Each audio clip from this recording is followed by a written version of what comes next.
Brews and Banner Podcast. What up? Welcome to Brews and Banner Podcast. I'm your host, Rob G. And with me, as always, is the Legendary Brew Crew. What up, fellas? I got water, I got, juice or whatever. You're like, y'all need twin legs? Matter of fact, I do. To everybody is, Does Delaware have an actual culture? this is the podcast that we talk about beer, but we also talk about a lot of things that's happening in the world, politics, movies, anything really that comes to our mind while we're here sampling these brews. Grab a drink and pull up a chair.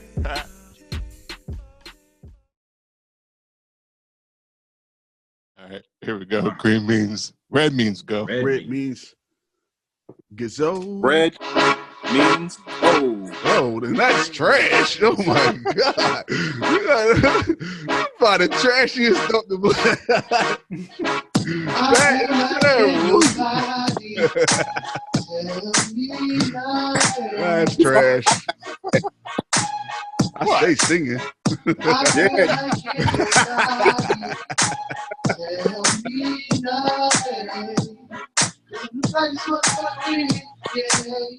Yo, it's Eid out up in this motherfucker, looking real smooth, real cool in this motherfucker. I bought my tool in this motherfucker just in case a nigga act a fool in this motherfucker. Yo, Yo, playing the part like, wait, ain't you that nigga from the spot? That's me.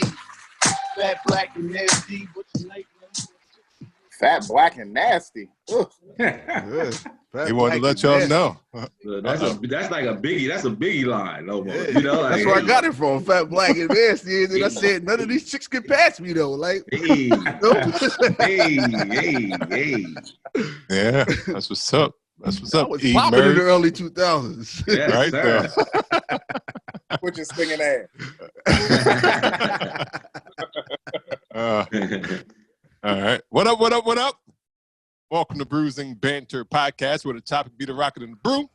Well, that be the fuel. And I'm your host, Rob G. And with me, as always, the Legendary Brew Crew. What up, fellas? What's going on? What is going on, everyone? Hi. Hello. This is episode 75 of Bruising Banter 75. Podcast. Damn. 75 and we still alive. 3 quotas. That's right. 75th anniversary of the podcast. Yes. 75 We and celebrate alive. everything. We've been celebrating since day one. Week one. Hey, some podcasts don't make it past five episodes. 5 episodes. Yeah, 75. Yeah. We've been Yeah, we rocking, said- guys. Yeah. This is episode 75 of our social distancing series. And I don't know, I was telling Lou, maybe we should start a from Delaware series as well. Ooh. For folks that have transcended Delaware. Okay. Yeah. Or moved here. Nobody moves to If Delaware. you've lived here longer than you where your birthplace is, by right, I have to claim. Well, no. Yeah, Segment. from Yeah, Delaware. that's a different segment. Yeah. I'm just That's a talking about different folks I'm just talking about folks that have went on, not people who implanted here, but have went on from and did Here, bigger you did and big better things. Yeah. I mean, that's- they're probably part of the reason that now every time you watch a script or see a movie, they're just like, "Where are you from, Delaware?" Like they always try to play Delaware. right. Yeah, they always do. Damn. But this is episode. Still we rise. So we That's ride right. Delaware. There we go. Delaware.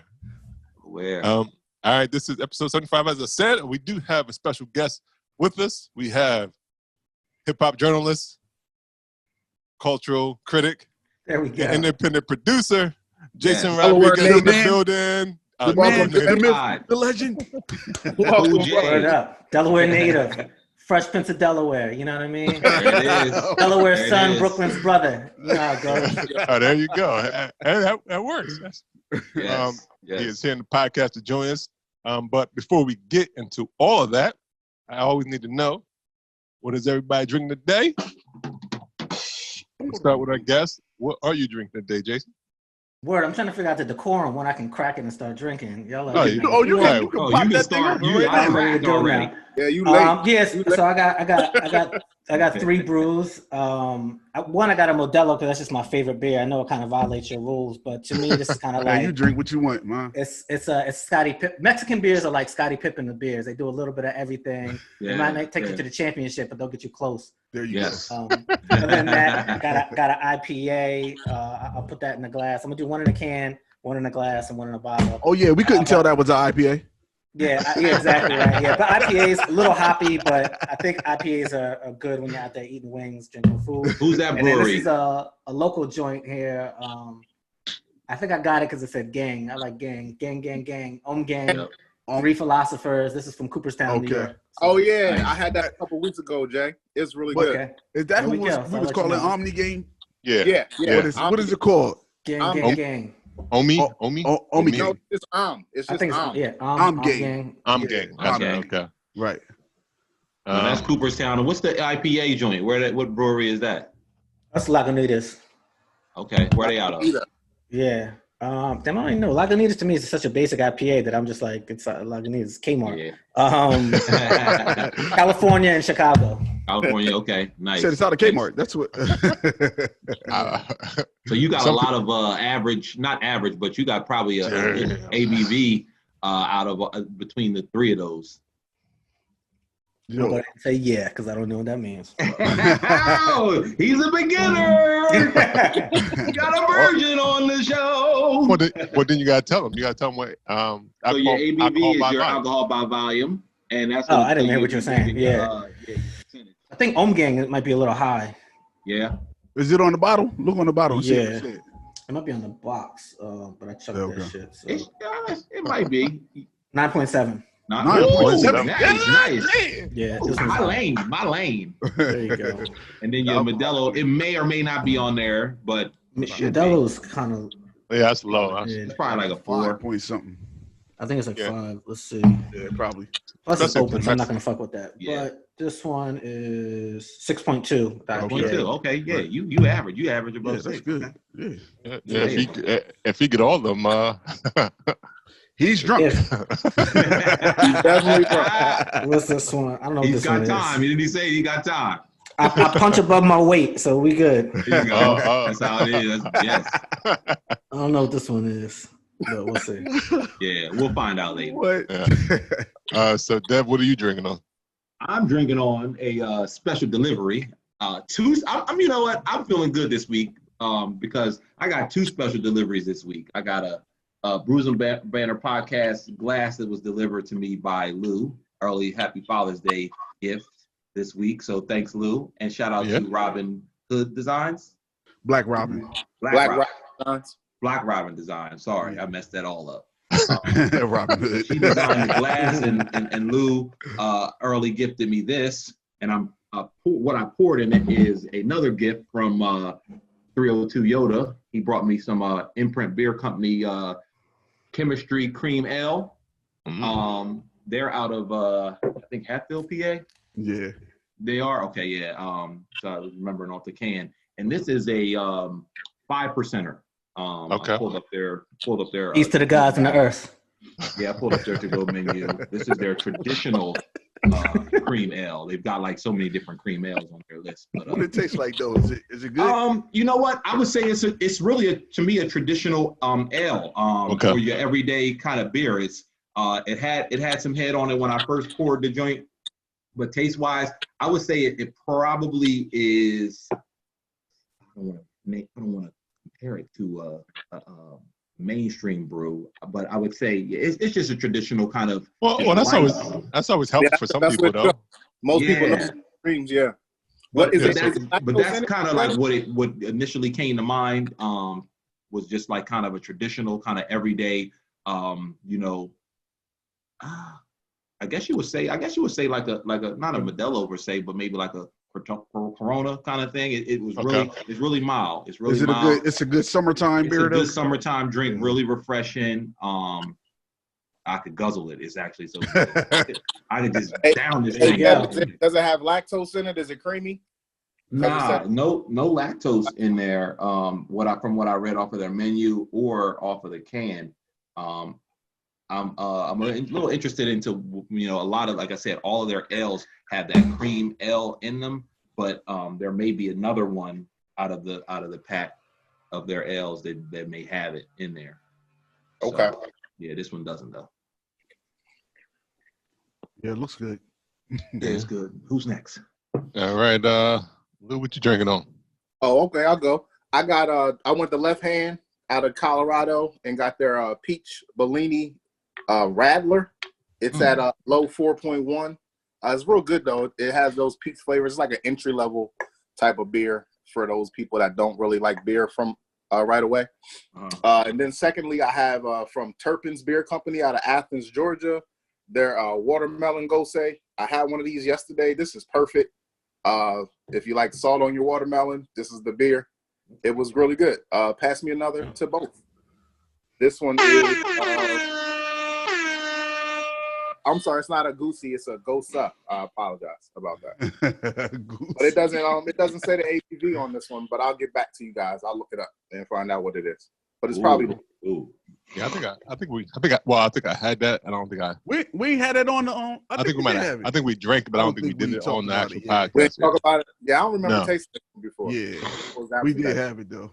Because I remember I was talking. That made me question why people put salt on their watermelon. On their watermelon. I don't even eat watermelon, but just had it. You remember what it tastes like? Did you like it? Yeah, it was. I don't know. No, I don't like it. I didn't love it either. I didn't, and I like gozes, but that was the one I wasn't a big fan of because it was really, to me, it was really salty. Yeah, well, I'll let you know. I'll let y'all know what I think about it in a little bit. Yeah, all right. Yeah. Yo, what you drinking on? Yo, so what I got is from Imprint too, since I did go take that trip, take that ride. So, and this was in your package too, and this is a lavender limoncello. All right. Limoncello, right? Would you say that? Is it limoncello? Limoncello.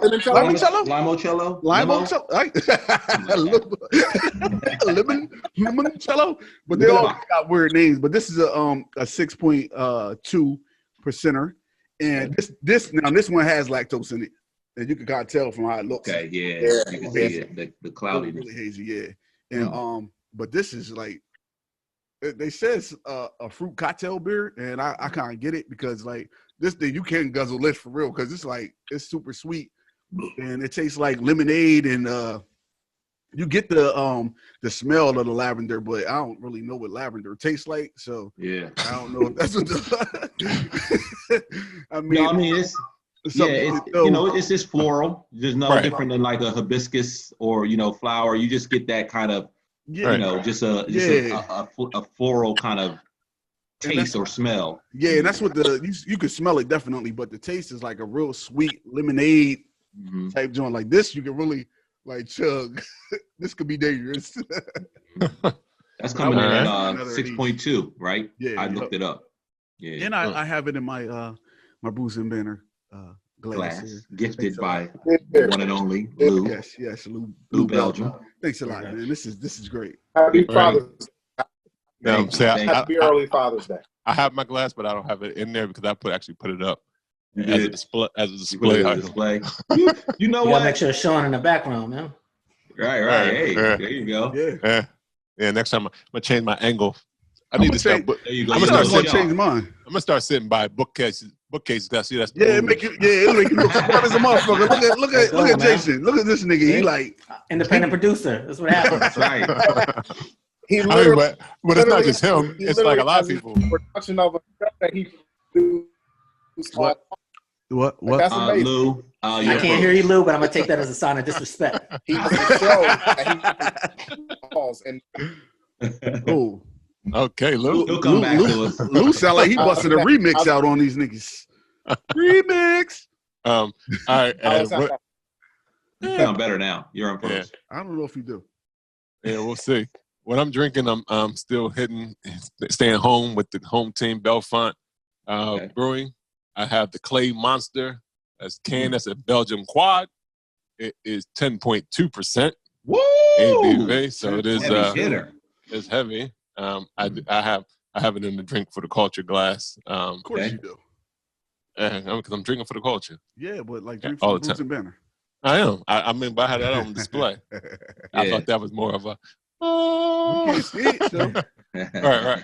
But y'all done showed it 3 times, so we good. Yeah, switch Good it point. up. I take that. Right. Well, because especially well, I just watched it earlier, so I wanted to make sure it's dry, make sure it's beer clean. I heard that. All right. It sounds like we got some good beers people drinking on today. So we're just going to jump right into it. I know Lou keep on going in and out, but he's still here with us. So we'll jump in with Jayson Rodriguez, man, the myth, the legend. All right. And I mean, I guess you can tell us how you started, and pretty much any road you want to go into. But I guess the most important thing is just how you got here, how you got there, where you are now, and just how those roads go, and we can go from there. Yeah, give us your story, man. Yeah. How I started. I mean, so hip hop journalist. Obviously, I had to love hip hop first, so I'll do that story, then connecting kind of to journalism. So grew up suburban kid. Mom used to listen to heavy Motown. Both my brothers, MTV, heavy. So it was a mix of everything. Remember seeing like Curtis Blow vinyls, Heavy D and the Boys, like long box sets, Guy, long box set. So, music was always in my household, loved music. I was a big like Michael Jackson fan, Bobby Brown fan. And then one of my best friends I grew up with, Barry Word, a lot of y'all know him, Dev's former roommate. His older brother, I remember we went down to the basement where his older brother was staying, and he was watching TV, and I remember I turned and looked, and it was a Big Daddy Kane video. And so I remember seeing like, the eyebrows cut, the high top fade. And, at that time, it was just kind of like the coolest shit I ever saw in my life. Yeah, my mom used to tell me that was my dad. But, he was mesmerizing in that video. So it's like, I'm gonna marry him, huh? Exactly, yeah. So, I remember seeing that video, and then from there, kind of, just fell in love with hip hop. And, at that time, just being young, so it's hard to kind of like chase and get things. So I remember like older kids in the neighborhood, like burning tapes and kind of passing them around and recording them, getting like a Tribe Called Quest cassettes, Nas's album, randomly taking like mixtapes from my brother's car. And so, that's kind of how it became like the hip hop dude. And, back then it was hard. It wasn't at your fingertips. So you had to really work hard to kind of get the music. As far as like the information, it wasn't websites. So it's like getting the magazines, didn't have, the bread paper-based magazine or subscription. So, I would always walk to like the grocery store, just open up Vibe, XXL, The Source. And it was 2 particular issues in general that really got me hooked in the idea of being a journalist. It was like the Vibe, I think 5-year anniversary issue. Will Smith was on the cover. And then The Source's 100th anniversary issue. And that had LL on the cover holding like 5 golden mics. And, kind of just going through those. And, a lot of people criticize anniversary issues because you're kind of just, you're filleting yourself and kind of like showing how important you are. But because there's such a like historical artifact and kind of going over your part and covering the culture and things that you do, I'm looking at it and I'm like, all right, this is the thing that I want to do. You're young, it's like you're making little pause of record, like rap demos yourself. Right. And, it's that's kind of not working out, but the ability to kind of like write and cover and everything like that started glowing in my eyes as something that could be a pursuit. But in Delaware at the time, again, it didn't seem like there was nobody I could kind of point to be like, oh yeah, they did that, so yeah, cool, I'm gonna do that. Later on, it would be Chuck Creekmer and Greg Watkins, but at the time I didn't know. So my girlfriend in college, Jana Zinzi, Lou knows her, she was from New York, so for her the idea wasn't that foreign because New York was so at her fingertips. Right. Whereas for me, it was kind of a distance away. So it was kind of like the culmination of like those 3 kind of putting it together that really put the battery in my back. Went to University of Delaware, majored in English, wrote for the school newspaper, finished up, and I reached out to Chuck Creekmer, who he's from Delaware, went to University of Delaware, and just cold reached out to him. He hit me back.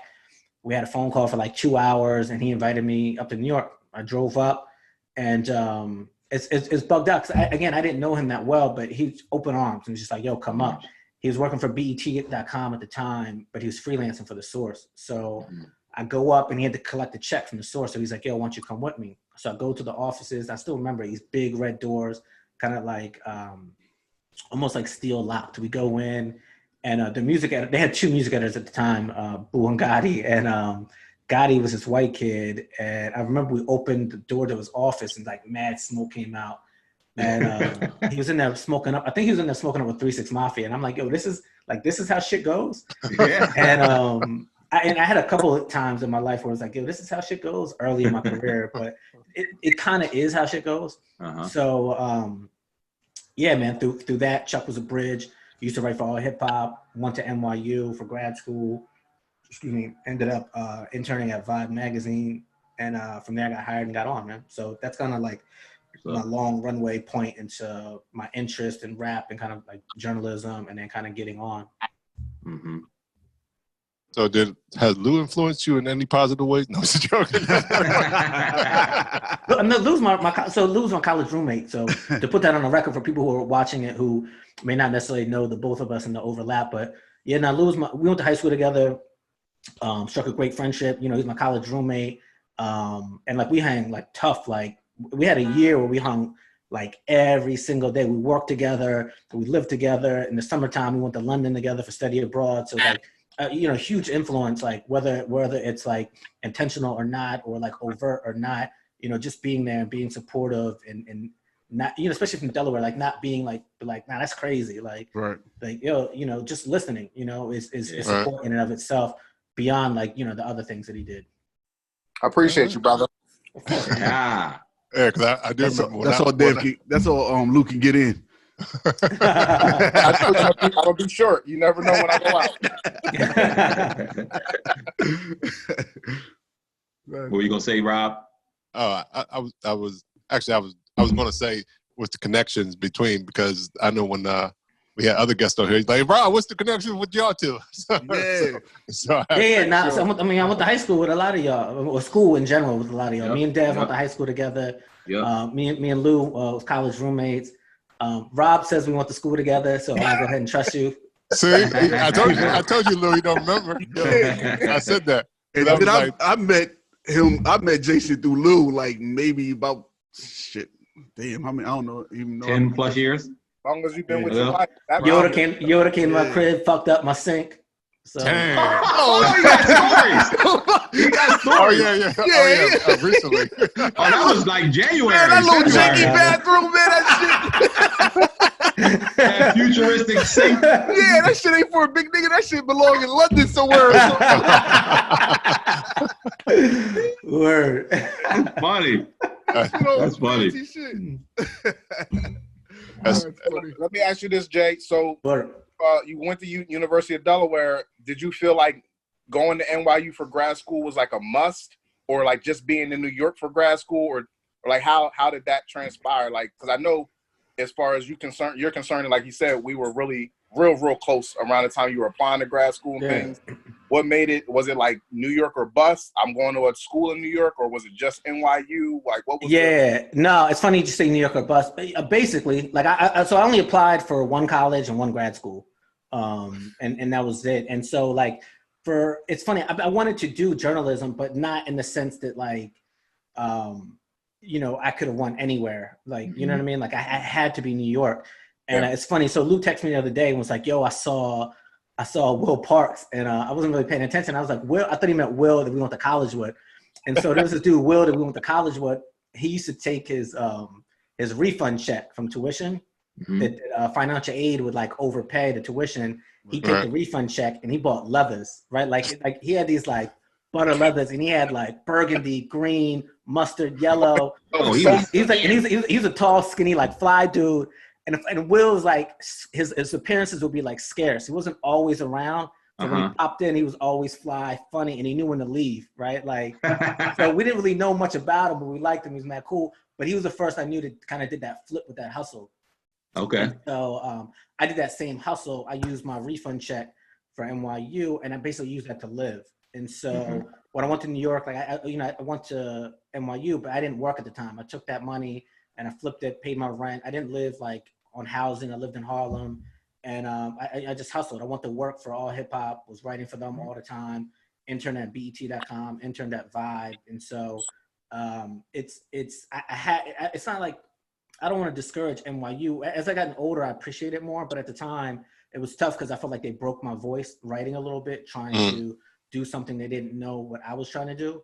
But more importantly above anything was just being in New York and being able to hustle and have that time where I wasn't working, where I was able to just go and be on the ground and find things. And I didn't have anything holding me back from being able to go to this listening event or, you know, if Chuck hit me, I was like, yo, Wyclef is doing this listening thing.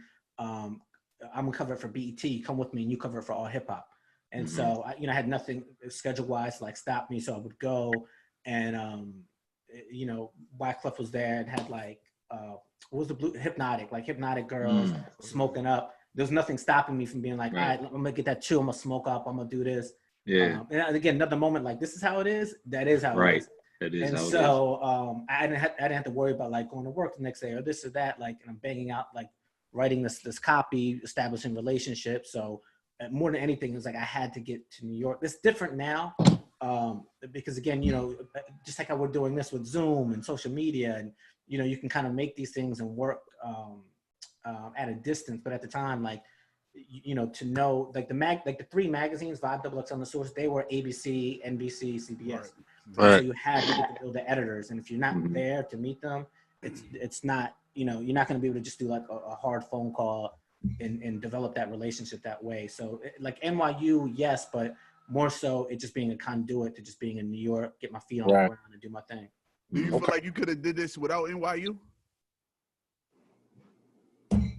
Yeah, I mean, I could have. I don't know if I would have been able to. The answer is yes for somebody. For me, I don't know if I would have been able to just like pack up $500, go and crash with like my mom's family in the Bronx and navigate working a part-time gig and trying to maneuver and do that way. School helped me have like an easy like pass to be like, oh, I can intern here. Right. You know, you could, you know, maybe my type of hustling wasn't there. I don't know if I had enough teeth back then to kind of be like, fuck it, I could do this without the banner of having NYU on my chest. You know, I think like in the early part of my career, like the name on my jersey mattered so much to how I moved. And I would use that in a way for me. But like the older I get now, I'm like, the only name that matters on my jersey is the name on the back, which is me. Is you. But back then, you know, I needed that to be like my ticket. It didn't do everything for me, but I knew what to do with the ticket when I had it in my hand. Right. Cool. Yeah. Now here's a question in terms of, I guess I think you spoke briefly about it, the evolution of journalism, print journalism in general. So how, and journalism actually in general, I guess, how has that affected you in terms of how you move in terms of, in this environment, in terms of where like the magazine, people don't buy magazines as much as they used to. So how does that work now, especially getting hip hop information out? No, so I mean, so it's bugged out. So like I went to school for magazine journalism proper. Like that was my major at NYU.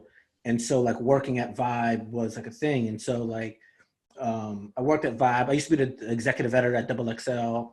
And you know, I was pushing like our word counts up. We were doing like these like 34,000 word, 3,400 word cover stories. I had like Shea Serrano writing for us, Julianne Shepard, you know, Ben Dietrich, really quality writers writing for us at XXL because it was a magazine, a lot of length. And, you know, you also had like a timing period. Right. You were getting access to information early. And I remember being an intern at Vibe, and our editor-in-chief was Mimi Valdez. And, you know, I saw a mock of a cover and it was Ashanti. And I'm like, Ashanti don't even got no shit out. Like, again, you know, thinking I knew everything. Ashanti don't even got no shit out. And there's two types of knowing everything. There's knowing everything on a broad scale because you're kind of encyclopedic with stuff. But then there's like knowing everything because you know how to move as an insider. And so I'm like, yo, Ashanti don't even got no shit out. Mimi had heard the album. It got presented to her. She knew the timeline was a rollout. She saw the video. She thought the shit was going to take off. And so she shot called. And that's a large part of like, you know, magazine life because you're working on shit anywhere from 3 months to a month and a half in advance. And so, you know, it's kind of just a different being than kind of like blogging or online shit, which is much more reactionary, and less like strategic and kind of like banking on shit and betting on like your judgment, right? And so, you know, that's what I did early in my career, working on a magazine. And the mid part of my career, I did that too, going back to a magazine. But then, I did a stint at MTV News, which is very like digital and on air. And that was very like the chase. And that was a little bit ahead of blog era. So it's like we had to generate news. So it's like I'm working a beat. I'm carrying my phone, and at the time it was like a phone and my BlackBerry and a recorder everywhere I went. So it's like it wasn't uncommon for me to like be at guest house or home. These are clubs in New York. Lou, you came with me to guest house.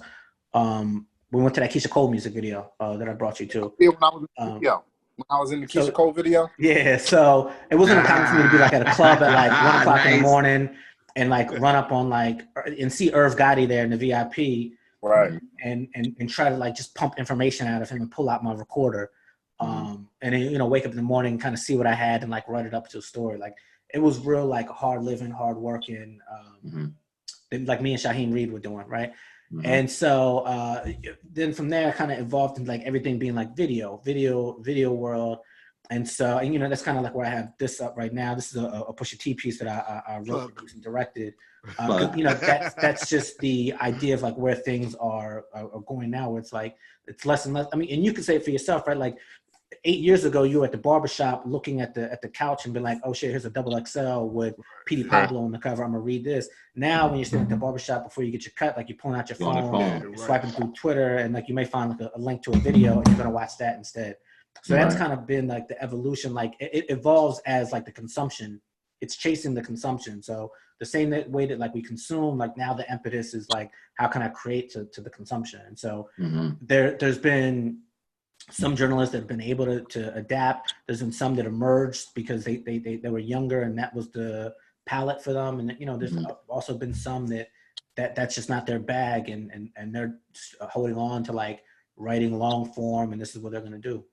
And you see the reflection also in like the outlets as well too, right? Like Complex evolved from a magazine to this like network of things, and and now it's really like a video publisher, and also like experiential with like Complex Con. Hot Ones has become a TV show, so it's part of like just trying to catch up and keep up to demand of how people are really intaking the shit. Do you feel more like the J. Cole of hip hop journalists because like you're like on the back end of the young kids and on the front end of the older people in the industry? Like that's probably good. I usually call myself Kobe because I say I'm a young vet, but RIP. Okay. That probably isn't a good metaphor to use anymore. Yeah, but probably. I mean, I say that because I can reach out on both ends, and I have either influence or reach with the class ahead of me and the class behind me. So I try. There's this kid Eric Deep. He's a dope young writer, and he just kind of got interviewed for this insider like journalism newsletter that I also get, and I was surprised when I opened it, and he made a comment about me as a mentor, and it just took me back because I didn't expect to hear that from him. But that's kind of the thing where it's like you try to pass on what you get from this crowd, then over to that crowd, and I'm J. Cole example is probably really good, and also too like when you're moving, like it's not like, like right now I'm in between gigs. And in the past, when you would be in between gigs, you would hit like your man at XXL or like, if you knew this woman at Vibe or like this person at the Source, and you would get freelance work. And those would be things that float you by because the people you worked with at one place moved to this place, or whoever was freelance before, now they're staff here. And, that's how you would kind of like survive while you're in between stuff. Whereas like, now it doesn't exist. Like I'm floating in between now, and it's like, it's easier to do bios. If I do a bio for a label, that pays better than writing some like, freelance stuff. So instead it's like, how can I find ways to just like maintain influence? Right. So it's like, I sit here while I'm in between stuff, and I'm still getting calls for people trying to look for stuff, and I'm still trying to be like the go-to. So like, I got you on this, or I got you on this, or a young person's texting me about this, or like, a vet is like, yo, you got this connect, and still trying to be that person, because it's a different way of like maintaining in between than how it used to be. Again, I just use this reference of 10 years ago, but that's really kind of like the distinct like demarcation point of when shit changed. Okay. So my question is like, where are you trying to get to? Like, what's the end game for Jayson? I feel like we should have asked this question like an hour from now. No, I'm joking. It's yeah, right. It's tough because it's like in this game, like the whenever you're in a seat, it gets hot quick, right? And it's like, you're not going to be long for shit. And it's like so for me, it's always I've always aspired, like I'm trying to get like power and influence so I could wield it with the same like philosophies that I had when I started out at the beginning, right? Like I care about this shit, right? And so I care about it, and I study it. I pay attention. I'm reading everything, and I say that in the terms of like I'm just like to backtrack a little bit. Like I'm not the type who's like if you come to my crib and like you're like, yo, put something on, I'm not putting on like it was written. Right, like I'm putting on like Polo G's album, right? Like it's always like the new, move forward. And the example I always use is like I'm more interested in watching like John Morant and Jason Tatum and Ben Simmons rather than like watching Game 6 from the 1998 NBA Finals, right? Okay. And so it's like I don't go home and do hip hop that same way because I don't do sports that same way. And I have some colleagues who that's not their bag and that's not how they do. Like they're like, yo, the shit from 2001 or shit was never better than our era. And to me, it's always getting better, right? Like you can debate like the peaks of some eras were better or the stars of some eras. Like obviously, like Jay-Z, Nas, and Big, like that. They're greats. It's better than the peak of the big three right now. But like, so let's say 1, 2, and 3 from our era was better than 1, 2, 3 of this era. The 4 to 25 of this era smokes the 4 to 25 of like the era from when we grew up. So like, just like in aggregate and total, like the spectrum of hip hop is dope. And so anyway, to kind of bring it back and like with the end goal and what you're doing, when it's always trying to get like trying to get like the say so to influence stuff so we can create stuff, right? You run into places where it's like, why am I have to, if you call me this expert, then why am I have to explain this thing to you, right? You hired me as the expert. So at that point, your job is to trust, not to need an explanation, right? But it happens. And, it's a reckoning that's happening across like a lot of industries, but just speaking to my field, like, and that's why you keep on trying to move up the ladder because you're trying to have like influence and say so. And so, I mean, I can tell y'all, like, the reason I'm in between is because I was supposed to get a gig at Complex, right? Like, I got hired for a gig at Complex, and before I started, they pulled the offer. But like that gig that I got was the thing that I'd been that pinnacle after the whole time I moved that here. Career pinnacle. It was this thing. It was that seat that was at the crux of like creativity plus like decision making, and and that's what happens. That's what you kind of go after and you do.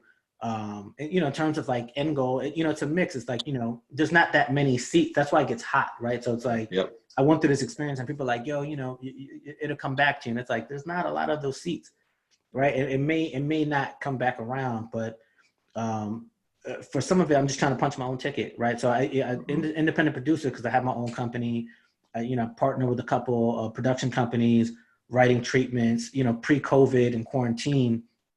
I was about to start shopping them around, but I was talking to different managers, different artist talent, production companies, and trying to like package things together to just shop them around to platforms. Because I just think for me, at my point in my career, it's important for me to get like a created by credit. Like it's if you know me by now, or even if you don't know me by now, the execution part, like that's a given, right? Like that part I don't have to explain anymore.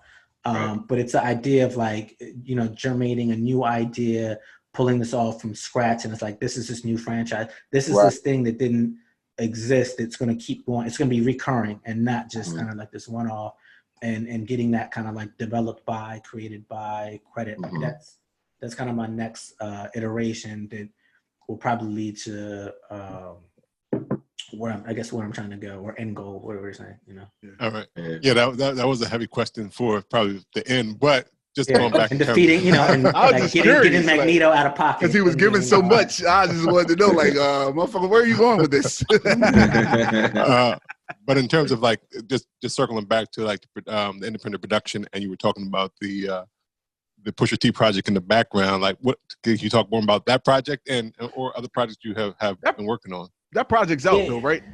Yeah, this is the old project. This is I watched that. I thought so. Yeah, it's 2017. This is kind of like my last like hit. again, you know, it's like in the print era and kind of like the digital era of writing, like, you know, I had hits coming more fluent and more often. With video, they come less and less because it's more costly. Yeah. So this is when I was working at Vivo, and I guess this is a good example because this shows like internally, structurally, some of the challenges you face, and how you have to pull them off, but then kind of like an earmark of what I'm trying to do forward. So this Pusha T piece, you know, I was at Vivo. We were trying to do something on Pusha, and we were trying to figure out what we were going to do. And it's a challenge because, you know, a straight one-to-one interview, you know, Vivo had this mindset that like, you know, everybody's interviews is going to be challenged.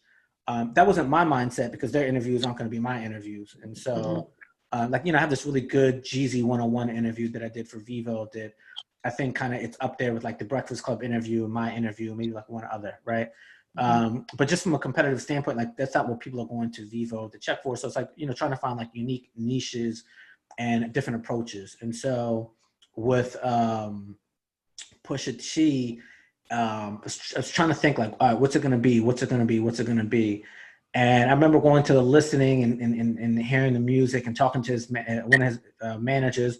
I've known both of his managers for a long time, but I'm at the listening, talking to one of his managers, and which, you know, for like Vivo as an organization is not, that's not the common way of doing stuff. You know, they have a unit that speaks to like the label, and they're not necessarily like engaging with managers. But I was unique, and again, you know, structurally companies have to like recognize their talent and like the ability that they have and what they could do, and not view that as a threat, but, you know, view that as an advantage. And so talking to the team and kind of have like I'm telling them like I want to do something unique and different, and they're keying me in on some of it. Like, you know, he wants to have something that's different. He doesn't know exactly what, but it's something, but he's open to something that's different, right? And so, and I don't have to play telephone with that game. I don't have to get that from the label, talking to the label team at Vivo that's going to tell me, like, I'm getting that directly from them. So, you know, taking that information and thinking like, all right, what could it be?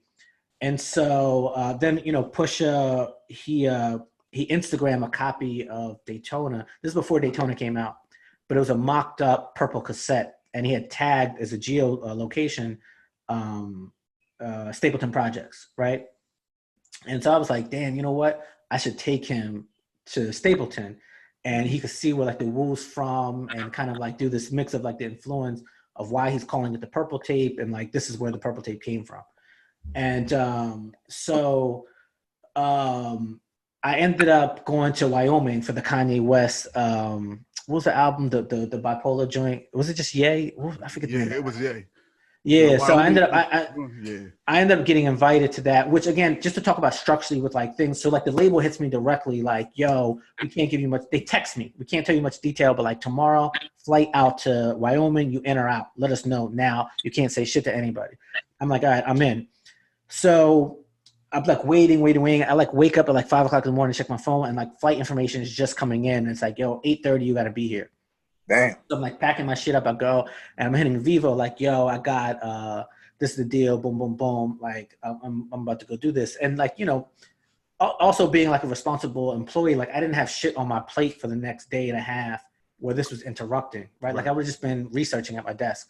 Yeah. So I'm like, you know, this is the deal. I'm going to this or whatever. That ended up being some static because I had supervisors who were just like, yo, you know, you got to run this by us or whatever. And it's like the world I exist in and how I operate, like can't run that.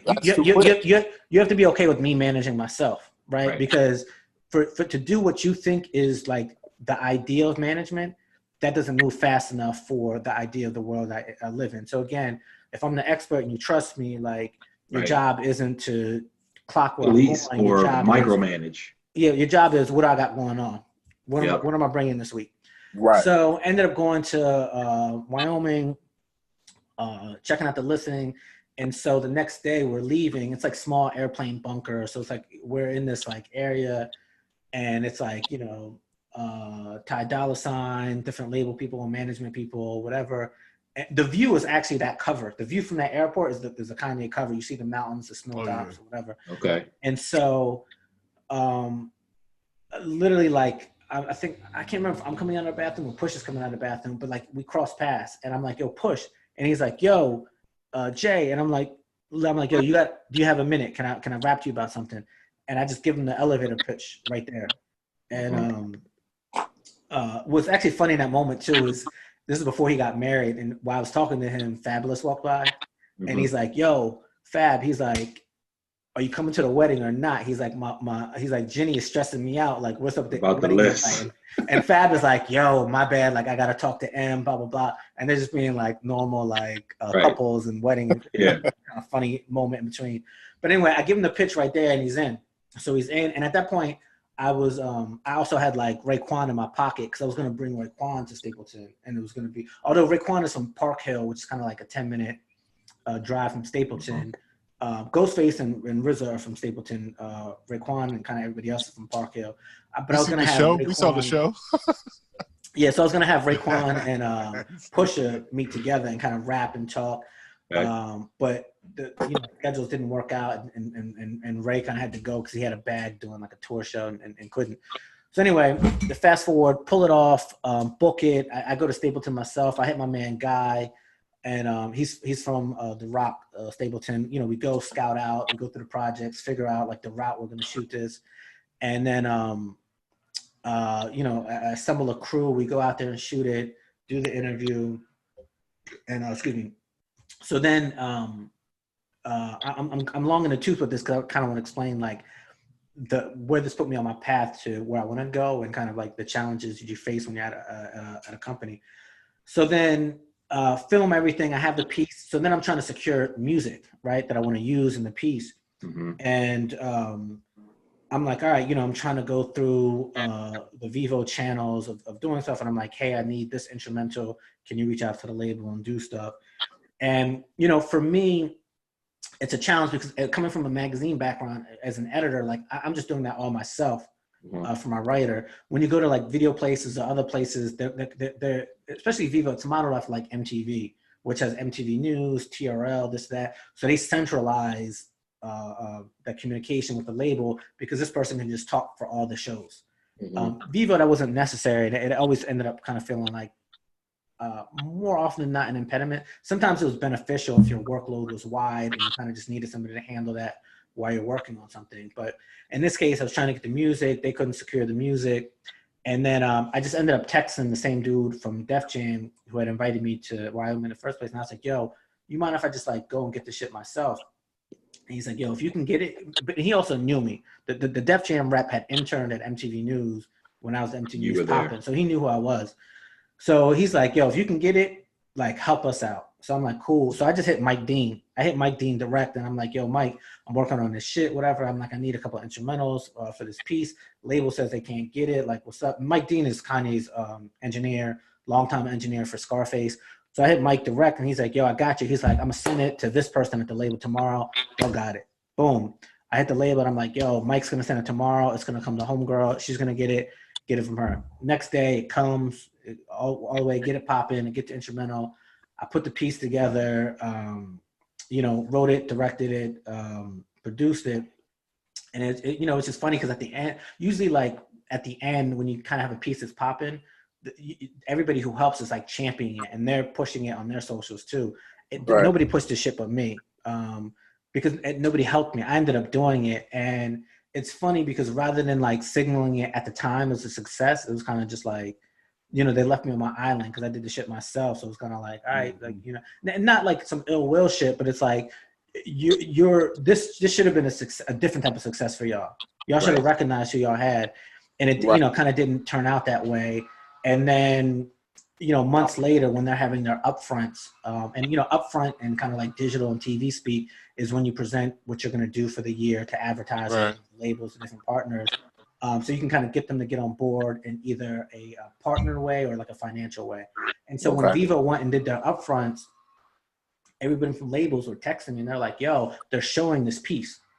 And I'm like, that's real funny that they're showing this piece because at the time, I really didn't feel like that support. Yeah, that support. And so, and I don't say this to criticize them. I just say this matter of factly where it's like, sometimes it's hard to become a different type of manager than the idea of what you think a manager is because you're only as good as the management you've had. And I think too many people have this experience where they don't say like, I didn't like this part, so when I become a manager, I'm gonna grow and do this. Instead, they just repeat the same shit. And so anyway, long story short, where I'm like, all right, I wrote this, I directed this, I produced it, I did everything. Where I'm like, I can just do this shit myself, right? Like I spoke to the management, I spoke to the camp or whatever. And so, that kind of inspired me to reignite my company. And so to get to like the point of the answer, it's like, I again, it's like different ideas I have for franchises that aren't one-offs. Like this is a one-off, to partner and do something independently, because of the cost of things, it can't just be a one-off, right? Like there has to be some type of way that they can see it being a series of some type, but a series where it's like, there's things that are repeatable that right here we can budget, where we can do this, where it's like we can spread expenses over here for the expectations to get this, so it can be a success. And so rather than doing kind of like a one-off, there's different things that I've had where it's like, all right, this is a music type of thing that can be a reoccurring thing. This is sports type of thing. And, I just wrote treatments, went to production companies, sat down with the creative directors and like, this is the vision, this is what I have. Mm-hmm. They get on board, then I send them the treatment afterwards. They read it and they see like, all right, like we're in. And then from that point, like I've reached out to a couple of artists, because I was going to package and take everything and then go to like a media outlet to be like, look, this is me. This is the production company I have to help me with this. I have the artists on board. Here's the budget. And so this is like right where I was December, January, February. So, once all this changes, kind of, I hope to kind of like resume and get there. But in terms of being an independent producer, like that's kind of the idea where it's like, I guess in some degree it's betting on yourself. In some degree it's sometimes it's just easier to turn the wheel when you're not at a company, because sometimes companies have their history that handcuffs them. We always do it this way, and get stuck in that same cycle where it's like, with my company, there is no way we've done something. It's my way. We've done something, and as we grab a partner, things get reassessed. But for now, at least in the genesis of an idea, it's like this is how it is, and trying to move forward. So, Speaking of your, go ahead. No, you got it. I was gonna say, just speaking of the independent producer side, Goldlinks was an independent production piece, right? Nah, Goldlink was through Vivo. It was through Vivo too. Okay. Yeah. What was I know for when you sent that piece to me, that was, I would say that was my first introduction to Goldlinks, just as an artist and things like that. So what was that like? And I like, how do you, like you said, it's through Vivo, but how do you ultimately pitch those ideas, to your higher ups, and how does that process work? No, that's a good example. So my man Chike Oza, he's half of the directing duo Kudi and Chike. And they just directed the Stephon Marbury documentary that just came out. And through Creative Control, their production company, they used to do a ton of music videos. They did Window Seat for Erykah Badu, Through the Wire for Kanye West. And so I remember Chike used to always say to me like, yo, I can't wait to see your writing style on video. And I mean, he used to say that to me like 5, 6, and 7 years ago. And at the time I didn't understand what he was talking about. We're just like, whatever. I was just like, I was just like, yo, flattered, but I'm just like, I don't know. And I'm a huge like Kudi and Chike fan. Like I feel very fortunate to like have a friendship with them, but like I still and like kind of step back and I'm like, man, y'all are dope. Like the work that y'all do. And so he would always say that, and I was like, I got to figure out what this means. So with the Goldlink piece, my boss at the time, who he wasn't my boss when I was doing this piece at Vivo, and he got laid off, but he's the person who I got at Vivo in the first place, and he used to work at MTV. So this will kind of seem like kind of knotted and twisted, but it's going to make sense to the end point where I'm getting. Back when I was at MTV, his name was Joseph Patel. He used to be like, don't just write. Don't just come into MTV and think it's like a magazine. It's different here. Learn what it is for like video, get your experience doing some other stuff. And I'm like, all right, cool. Don't know what that means. But, through time, what he said and what Chike said, like, it came to fruition. And so with the Goldlink piece, So for Goldlink, you know, young kid he's from DMV area.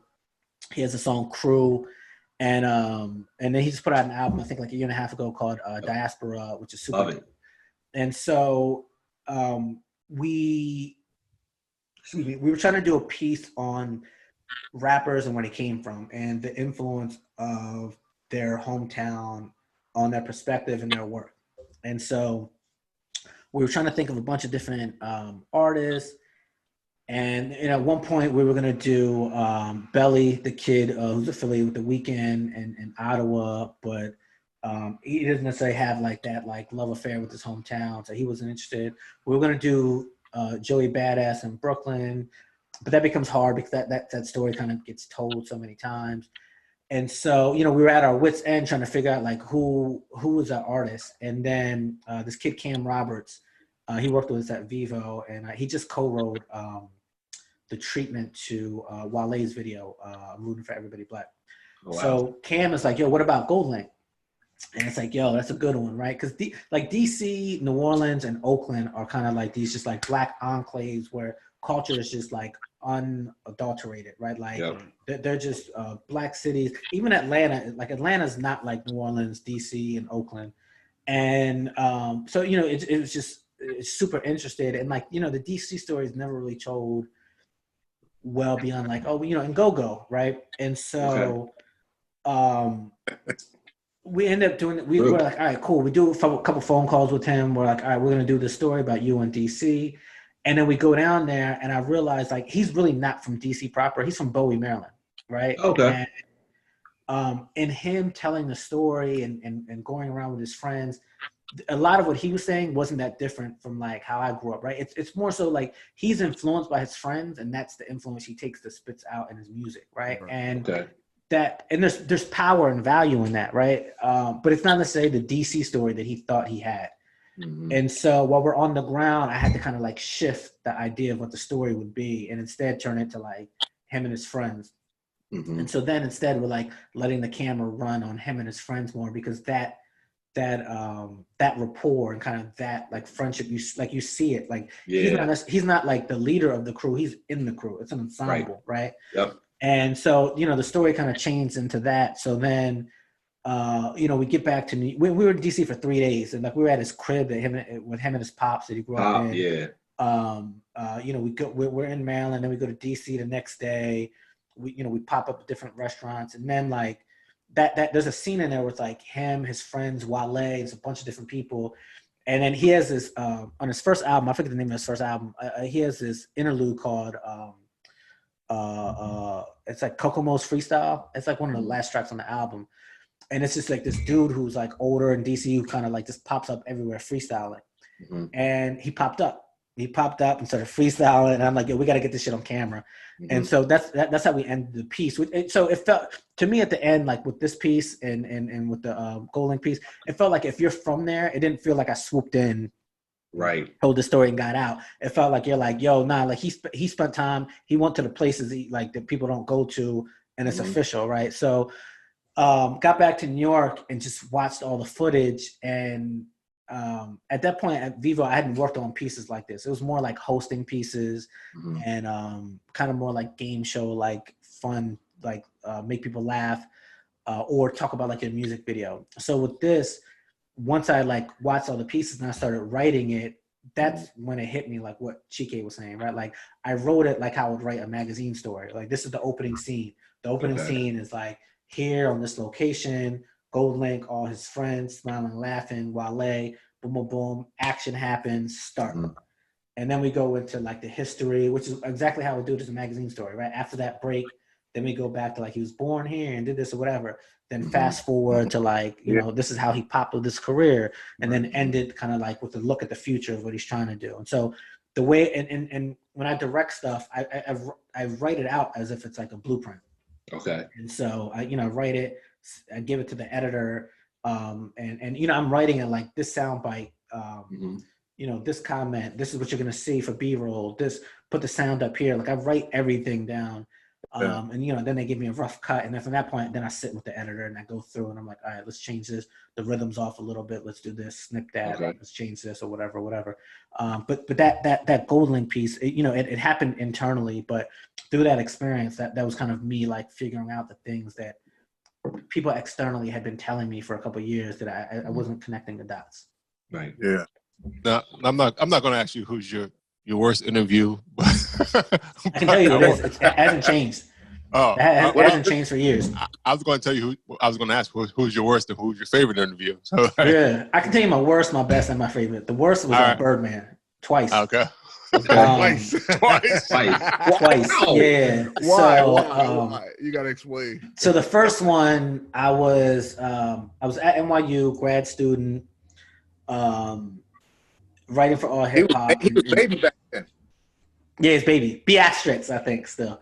So, him and Manny Fresh are doing this Big Timers album, and Chuck Creekman hits me up and he's like, yo, you free to do this or whatever? I think I might have had a class, and I was like, yo, fuck the class. Went and did the interview, go to Universal, hop on the A train, go down and do it. And to tell you how long ago this was, like I had like my G-Unit t-shirt. I think I might have like my G-Unit Reeboks. So everything was baggy. Yeah, everything super. Yeah. T-shirts was big. Way too much denim. And so I go and do the interview, and what we were trying to do for strategy is like we would do these interviews with artists because we would do these Q&As, and that was the thing that All Hip Hop did to kind of disrupt journalism, right? Like magazines would do these profiles, but then All Hip Hop would do Q&As, right? Mm-hmm. And so and then you're trying to pull news out of it too. So how can I get like a couple news items, but then do this Q&A?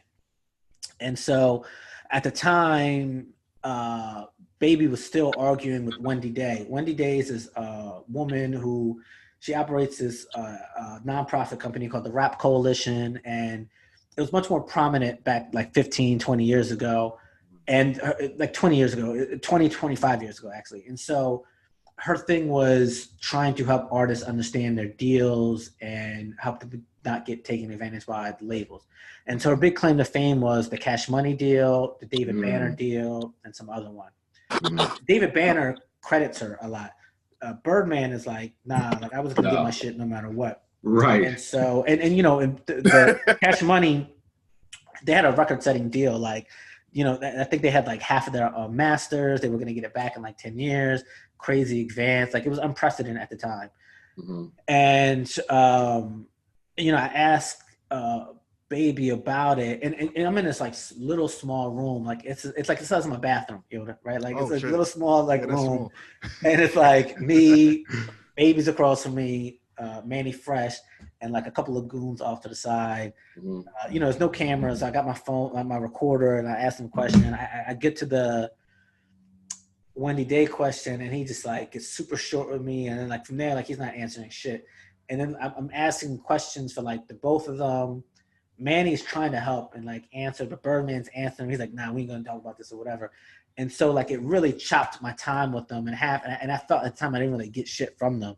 Right. And so like I remember going back to the crib and I'm like, yo, Chuck, like I didn't get shit, man. Like, and at the time I didn't have a long track record, so it's like an L meant so much. Like now it's like you get an L, it's like, oh fuck it, shit. Like right. I averaged 30 points a game. I had a bad night, right? Like, right. But then, like, that L was like, it stung, man. Like, I remember hitting Chuck, like, yo, I don't got anything. I didn't get any news. There's no, like, Q&A. Like, I didn't get shit. Like, it's a wrap. Right. And, I ended up being able to put a piece together. But at the time, I was just like, oh, this is horrible. So then, fast forward years later, I'm at MTV, and I'm down in Miami. We go to the Hit Factory to interview Baby. I think it was like Baby. It might have been after like Father and Son. Mm-hmm. But we had the microphone, and like the MTV microphone is like famous. It has like the mic box that says MTV News. Uh-huh. And Baby's like, yeah, I don't want to hold this shit. And I'm like, but we need to hear you. And so he's in like this Madonna. He was Madonna all the way. He's in this leather chair, and kind of has like the arms up, whatever. It looks like an office chair. He's like literally shoving, like pounding the microphone into the spot, so it's off camera. And he's like, "Can you hear me? Can you hear me like this?" And the director, I mean, not the director, but the cameraman is, a dude who's like, this is not his environment. So he's kind of like, yeah, that sounds good or whatever. And I'm just like, fuck, man. So do the interview, and I'm just like, yeah, this is wild. So Birdman has the distinction of being my worst interview twice over. So you were the original Breakfast Club. Yeah, they ain't got shit on me. They ain't got shit on me. He's a problem everywhere he goes. Yeah, that motherfucker needs to just not interview. Yeah, they ain't got shit on me.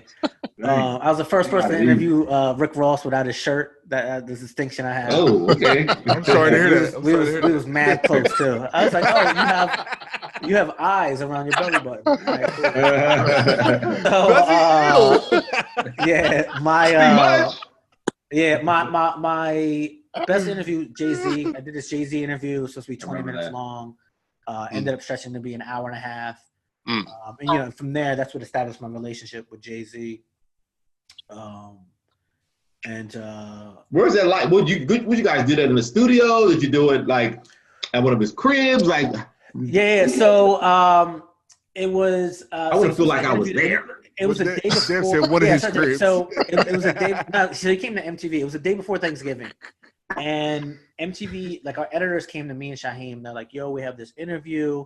Job was like, "Yo, I got travel plans to go see my mom in Virginia. Like I can't do it." And at that time, I had a bus ticket to Delaware too. That would have conflicted with the interview. And they were like, "How about you?" And I was like, "No, I'm good. I'm free." And so, I hit my parents and I was like, "Yo, I might be late for dinner." And so, at this time I had never interviewed Jay.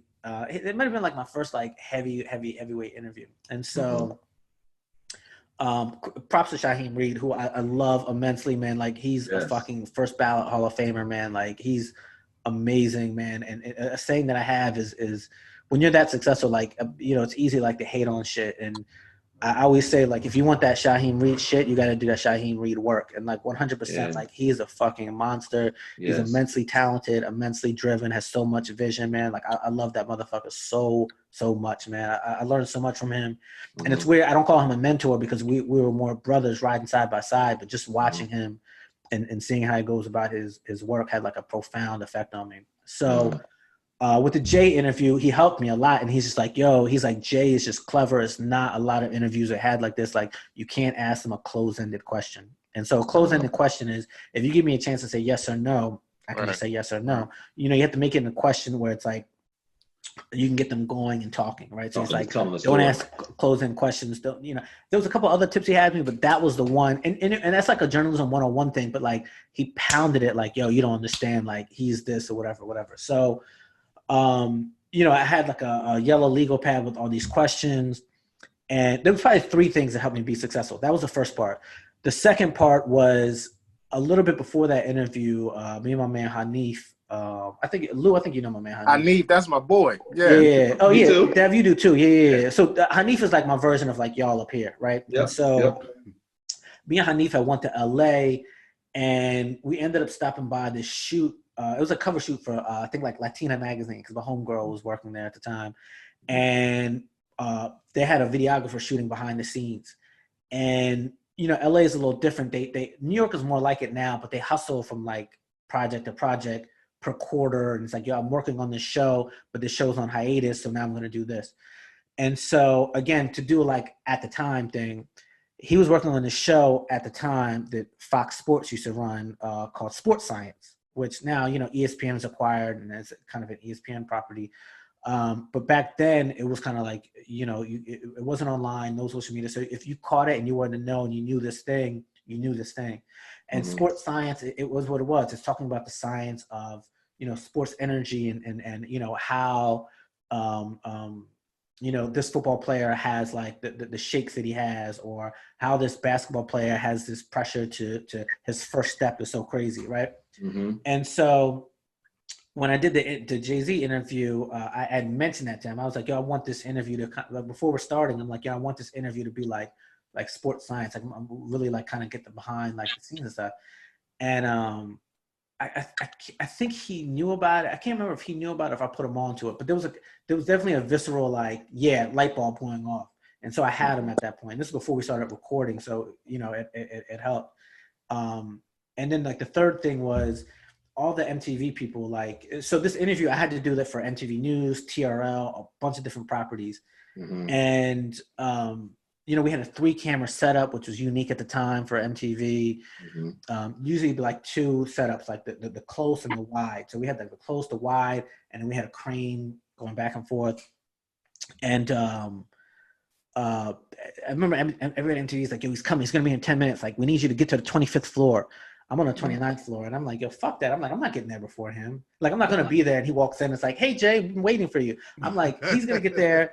Once he's there, then I'm going to come down. And y'all are going to introduce me because I need y'all to set me up. I need y'all to set me up. I can't be there.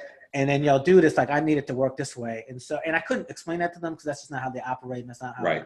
So I just waited. Then I got the BlackBerry Messenger thing. Like, yo, he's here. Where you at? And I'm like, all right, I'm coming. So, you know, came down, walked in. So then when they saw me, they're like, oh, that's Jayson. Jay. So that way they can create like the pause and his attention and be like, yo, this is the person. Quarterback. Came up and talked. Hey. Yeah, you know, you have to quarterback this shit, man. You have to quarterback this shit. And so and this is shit where it's like a lot of people where it's like, it's kind of art of war. And you don't need to kind of be as Machiavellian as the art of war, but you have to process and teach people how you want them to teach you, to treat you and set it up. Otherwise, like, it's just, if you can't teach people how to help you, like, they're not going to help you on their own. They're either too scared or the idea of power imbalance affects them. So anyway, sit down for this interview. It's the day before Thanksgiving. It's supposed to be 20 minutes, but we sat for an hour and a half. Wow. We talked about stuff, and you know, and I had my shit cocked and ready to go. Even when I stumbled for a question or two, like he didn't go into his normal, like, all right, I'm gonna do this and be this asshole. Like, you know, he was like, I got it. I'll pick real, up recognize real. Whatever. Yeah. So we ended up having a dope interview, and MTV turned that shit into. Remember, they used to have like best brand spanking music week.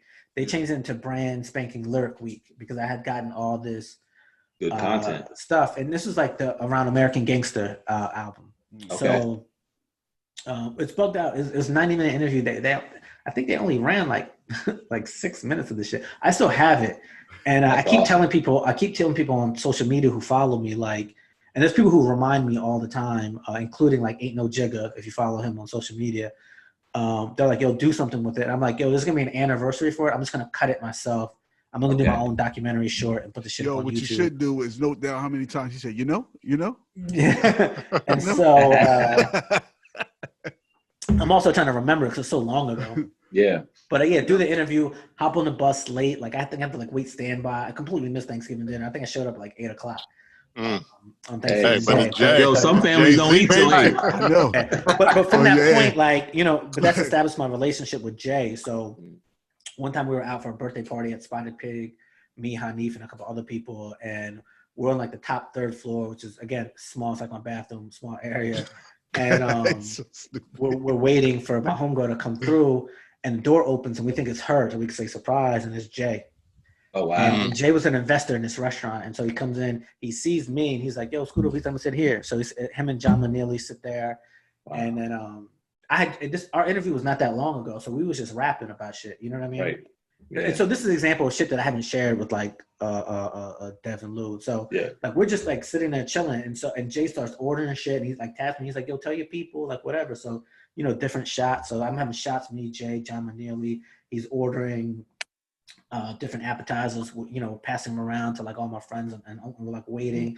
And then, you know, my homegirl, she shows up for her birthday, and Jay's like, yo, surprise. And then Jay's like, yo, we was going to wait to eat, but like they was hungry. And all the girls was like, on y'all. And but he had ordered the food. So then all the girls are like, nah, boo. They start booing him. Right. So, you know, ended up being a dope night. Dope night. That's what's up. Again, at another party, the night of my birthday, him and Beyonce came through, offered me like shots. I was already tore up, so I was like, I can't do it. And he's like, yo, but if you're good, he's like, yo, come back, like, we'll get the shot. And I'm like, I'm good. Like, I'm good.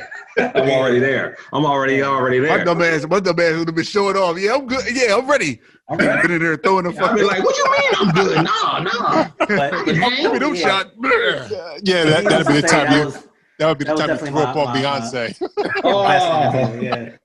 Yeah. Not a memorable moment. So right. as you talk about like your catalog, Cool J, I think it's very similar to I've interviewed everybody artist. except for Big J, obviously because they passed, and Eminem. But everybody else I interviewed. Right. So similar to I think the artistry, like in music, you know, you have this catalog of work, right? Are there bodies of work that you've collected or you've done where you didn't put it out yet? You know, it's like making that album of like 20 songs, but you know only 14 are going to make the cut. Like what piece of work have you done that you feel like, you know, we're not ready for it yet, or I'm not ready for it to be out? Like, what can you tell us about that? I don't really have one per se because, you know, I'm working on contract for companies, so it's like this shit gotta come out. Yeah. But I'll say with two, like one, when I worked at MTV, we did the hottest MCs roundtable, and I remember. I keep telling Shaheem, man, like we did one that never came out. There was a little bit of controversy behind it. We recorded it and filmed it, but it never came out, and we don't have the footage, so it'll never come out. But I'm like, Shah, we should do a story about this, about why it didn't come out, whatever. So that's probably one, and then the other. I don't know, it's probably like book projects that I want to do. Like I've been saying for years, I want to do this project on the year 1997, where I've like collected like some info here or there. Yeah. That I have it, but you know, I keep going back and forth where I'm like, do I want to do a book? Do I want to make it this or make it that? I think eventually I'll probably end up making it like a podcast, the 1997 podcast. But that's probably like the closest thing to it. Okay. No. Go ahead. But my thing is more about, since you are a cultural critic, I was just going to ask about some things that are happening in hip hop and in general in the culture in terms of just getting your opinion on them. Like Versus. What is your opinion on Versus? I think Versus is dope. I think Versus was super dope. So this is the thing. So I'll take it through my sphere to what they're doing. So when there was like the big three, again, like Vibe, XXL, you know, we were gatekeepers at the time. Now that era has long gone. And so our role is more like curator now. Right. And so, you know, and that's what Versus is doing. And I think the best example they did is when they did the Memorial Day one where they had Bounty Killer and Beanie Man perfectly, like on some New York shit, Memorial Day, those two, like Sound Classic, shit was curated perfectly. Right.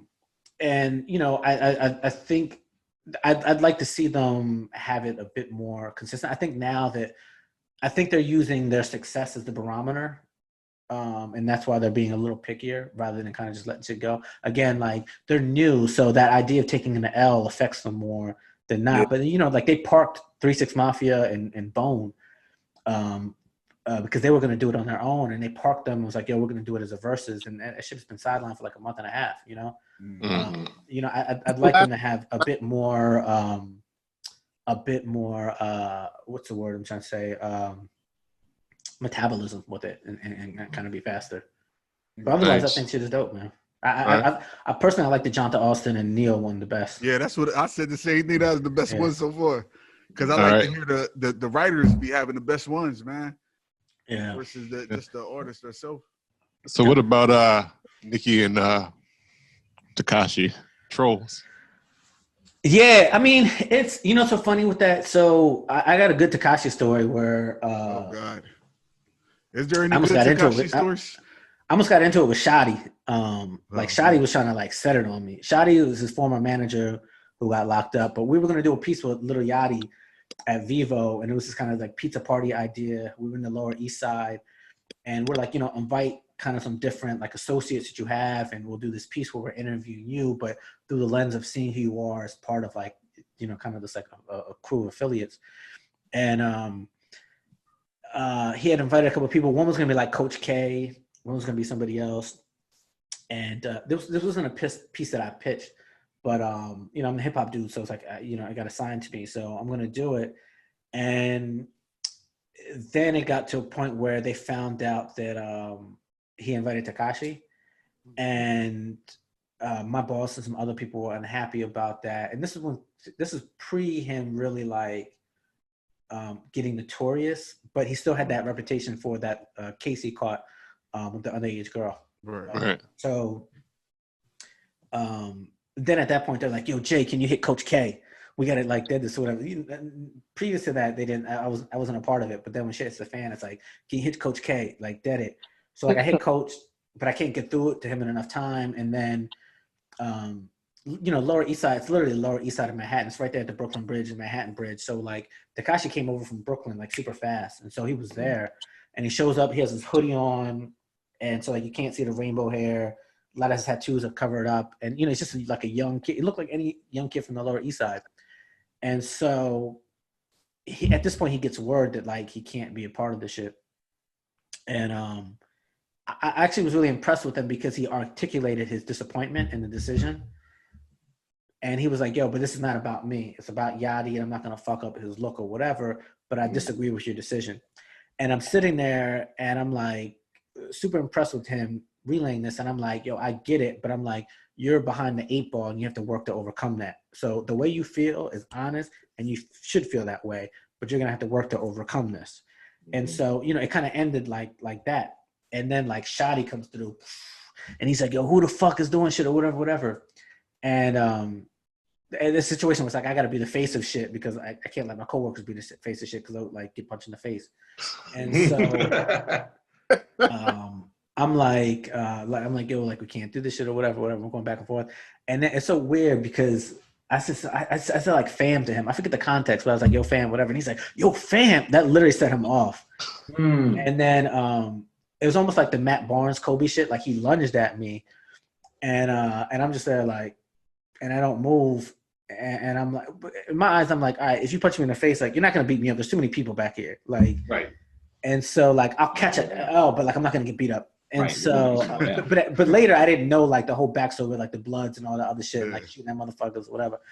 But you know, anyway, I say all to say like, you know, they were incendiary, right? I mean, and he still is, right? And so it's like perfect for what he is, like Goomba and like trolls and all that. It's so perfect. Like with Nikki, I don't quite understand it. Like I don't think Nikki has alienated herself to the degree where she has to align with him. Right. Yeah. I think she feels like she's this victim and all this stuff, but a lot of stuff is self-inflicted. But I don't think she's in the depths of that where she kind of has to be like, "Yo, the only alliance I have is with Tekashi." Right. And it's funny. I wrote this piece for NBC News like a year and a half ago where it was about Nicki and Cardi, and they really wanted me to like do this piece that was like,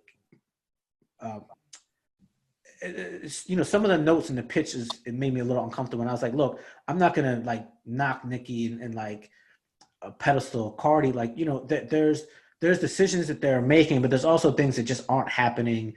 That are just like the what happens from being the new artist, which is Cardi, who's going to get the benefit of the doubt, and what Nicki's going to get from the expectations of who she's going to get compared to because she's number one. You know what I mean? Right. And so like I said it say like with Nicki, like, you know, it a lot of it is unfair. Like we treat this a combination of the professional scope and the personal fandom. They treat this in this position where for women, there's kind of only room for one, right? Like, right. And we treat it like one king, where it's like, you hear me talking about like hip hop and who's our top three, and it's like, there's enough room for Drake, J. Cole, and Kendrick, right? Mm-hmm. But for women, we treat it like, yo, there's only one seat.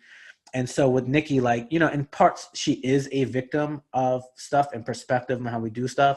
Mm-hmm. But, you know, but she has also made some mistakes. And so right now, like with Trolls, like, I don't see the payoff for kind of aligning herself with him, and I don't necessarily see her having that need where it's like, yo, my back is against the wall, this is the only allegiance I have. Like, you know, there's probably a lot more that we don't know about in terms of her relationship with Drake and Wayne, but it's not I do know it's not irreparable.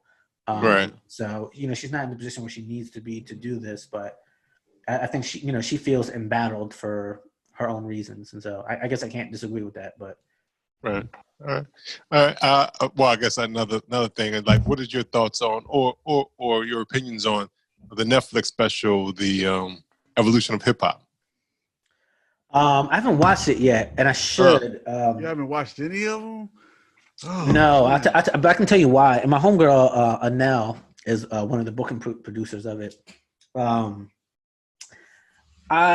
So in terms of like hip hop stories, like I'm just there's a lot of like that. Like, let me take you back to the beginning of the Bronx. Like there's a certain like storytelling device to some of these things that like I'm just like, yo, I can't stomach to watch it. It's just like a professional where I'm just like, yo, like I could do way better than this. You know, I know it's evolved now where it's like season 3 or whatever, and it's probably different than from season 1 when I had that initial feeling. Yeah.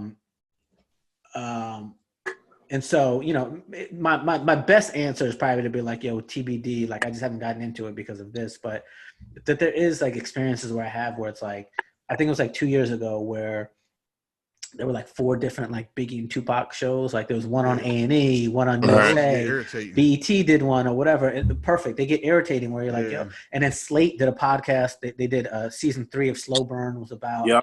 And just kind of just like, yo, like these are, like you just can't keep spinning the wheels on the same thing. And especially when it's like, I know shit that's just different. Like Little C's is a good friend of mine. You know what I mean? Like, I know shit that's different. Like Andre Harrell, rest in peace. Like I've know shit from him that he's told me that's just not there. And it's not that it's not this shit where it's like, yo, we'll never say this. It's just the story gathering of it ends up being so like rote where it's like, yo, let's just go back to like, and a lot of it ends up being like journalism devices where it's like, it's the same, like, you know, we have to make sure we get this, where it's like, we're now in an era where there's a certain portion of story that like you just don't have to hand feed to people because they can just find it themselves. Right. So instead, like let's trust their instincts, let's trust their intelligence, and move forward. But like I mean, it just even shit where it's like the Locks, right? When the Locks left the Peterson Museum, they were supposed to roll with Biggie, right? They were all supposed to go together. But there was a party that Andre Harrell was doing, and Biggie had to go to that party first because Andre was, you know, he was president of Bad Boy at the time. And so, like, the party they were going to go to afterwards, Big is like, yo, y'all go there first. I'm going to go touch this Andre Harrell joint, and then I'll meet y'all. And so that's why the Locks went ahead, and they weren't part of that carpool that kind of, like, went through. Like, just shit like that that's just, like, different, and it's not out there. And you know, kind of gets frustrating where it's like, you know, there's shit that like people who care about the shit like I do, either as a professional or as a fan, like you want to know, especially like what with all of us and kind of like the generation we come through where it's like, you don't want to hear the same shit. It's been 20, 25 years. I don't want to hear the same shit all over and over again. So you know what? Some of those like hip hop productions and sound like, yo, I don't want to hear like back in 1978, Kool Herc did this or whatever. And it's like, yo, mad respect to all of them. But at this point, like it like the culture is so huge, it's so booming. There's so many different stories now. I don't want to hear that. And I think sometimes companies are in such a rush to be like, and let's tell a story about hip hop in London and Southeast Asia when it's like, yo, you don't even fucking hit Atlanta properly yet. Or you don't even hit like But see, I think with the evolution of hip hop, because that's what I was expecting from it. That's why it took me a long time to even watch it, because it's like how many hip hop documentaries can you really watch, right? Yeah. Something different. But I think with the evolution of hip hop, they took you through so many different angles of it. And talk to so many different people that you really didn't even you wouldn't pay attention to in your natural hip hop life. Like they actually talked to different people, so it was like it was kind of like they kind of took it a different angle than what you normally would expect. Right? I mean, and they're hard, man. Like I was a producer on the Bad Boy documentary, and I mean, I can tell you there was 2 different versions of what were competing for what it was supposed to be. Mm-hmm. And the version that came out on Apple Music is not even one of those 2. Like it's just they're hard, man. Like there's just a lot of feelings. It's hard to like pull things together, like competing interests. Like all those are hard. So like a huge admiration for just pulling it off. But it's more so it's probably me more so than them. But I haven't checked it out yet. I have it saved, but I just haven't watched any of it. I want you to check it out and then let me know what you think. Do I start from the beginning or start from a newer season? You can start from the beginning. Yeah. because I think there's some not even growth, but I think they tried to grab a lot of different things and try a lot of different angles. And just even if I may know this stuff, is like, and it brings back like good memories. Maybe sometimes like, oh yeah, I remember that kind of stuff. So in that vein, it's cool to see that kind of stuff. And actually, when I watch it, I kind of think I probably like, yeah, you probably could do better, but but for what it is, I mean, he does a solid job, and I think he tries to get as many different angles as possible. Yeah. I think Because I think that one comedian is a part of it. What's his name? It's a Indian comedian from Canada. I forget his name. I saw him open up for Chris Rock, but his company's involved in it somehow. Oh, okay. But I think it's almost like they took the angle that you were speaking of, like, because they got tired of kind of like looking at the same shit, like, and he so I'm just hating, man. Yeah, he tried to take it a little different angle. So I gotta check it out. Then I'm behind. I'll check it out. I'm gonna take your word for it and check it out. Yeah, check it out. Let me know. Hey Jay, how do you this whole interview you've been referencing back to like sports? How do you incorporate like your love of sports and your love of hip hop? How do you always seem to make that incorporation and that connection? Do you feel like that has helped you? Like, what is the sports connection with you? Yeah, I think with sports, I think well, for example, it's easy to use sports for example because in sort of like American culture, it's this training ground that a lot of us know, right? You learn teamwork. How to move beyond yourself and share the ball, right? Like an egalitarian offense and all these things, and kind of these like values. And so that's why I think it's very prime for like examples. I use it a lot when I speak, and I use it like when I'm talking to somebody. I'm like, "What's your favorite sport?" All right, boom. Here's the example. Okay. But I mean, the obvious easy thing is just like the competitive nature of it, right? Like they're even now, like Rob, to go back to you, like talking about like some of like the current like things that are happening in terms of like critique, like hip hop isn't in this stage now where lyricism is the primary currency, like that it used to be, right? But that still doesn't mean that with that being de-emphasized, that the competition aspect of it has waned, right? And so, that I think that's the greatest like one-to-one thing of like hip hop and sports that you can use. And I think a lot of times like the failing is like there's not sort of like the win-loss record or the championship registered like sports that you like at the end of the NBA season, who's a champion. What's with versus or like Drake versus Meek Mill or whoever, like that it ends up becoming that fodder for barbershop to debate that can end up being like endless, right? But I just think that there's such a natural affinity because of that competitiveness that like another genre doesn't have. Rock doesn't have it. Pop music certainly doesn't have it. Country doesn't have it. And for hip hop and what that is, and I think the aspect of like the verbal jousting of it is very similar to kind of the one-on-one with basketball, or like, this pitcher, like I'm about to drive this shit out the park. Like I think a lot of that is the connection. And for me, in my work, I use it as references when I write, right? Yeah. Like I remember I had this line a long time ago where I said, I was writing about LeBron James, and I said something. It was like LeBron James. I don't know if it was like Lance Stevenson or something, but I was like, like LeBron James has money stacks bigger than you. And it was an easy like crossover reference of like basketball to like whatever. I haven't had a chance to like utilize it. Like I've had experience, like I interviewed for like I interviewed to be like the editor-in-chief of Bleacher Report, where I had like 3 different meetings. I had like 14 different meetings with ESPN across 3 different states that kind of fell through at the end. Where I would have had like a like prime space to like really do it. But I don't know. It's kind of like a TBD. And then there's a lot of in the DNA of it, but I haven't been able to kind of like apply it yet. I have stuff written, and one of my like things that through my company and partnering with this production company, I think I might be able to pull off, but it's still kind of TBD. Like I know, like we've known each other for so long, and we've always used the analogies of sports to talk about pretty much everything. So it's always interesting to hear you talk. When I hear you doing interviews with other people and things like that, you always revert use sports shit. But then it's like because sports is like the great American like thing. I think too also like the older I get, it's like again like I used to be like a hip hop journalist, right? And you know become an independent producer to my company. But like and cultural critic has come when you get older, when you're able to see the board from a better angle, right? Yeah. And a lot of the things that I like to talk about is like I'm really big in talking about the idea of like the American dream. And so this Jeezy interview I did for Vivo, I like it a lot because we were talking about this. And, you know, I say something to Jeezy where I'm like, you know, the American dream is a lot browner than the population gives it credit for, right? Like we still have this idea of like the Ken doll, the white picket fence or whatever. But it's like, you know, like if looking at all of us, like, yo, we have wives and houses and cribs and college degrees and none of us look like Ken doll. You know what I mean? Right.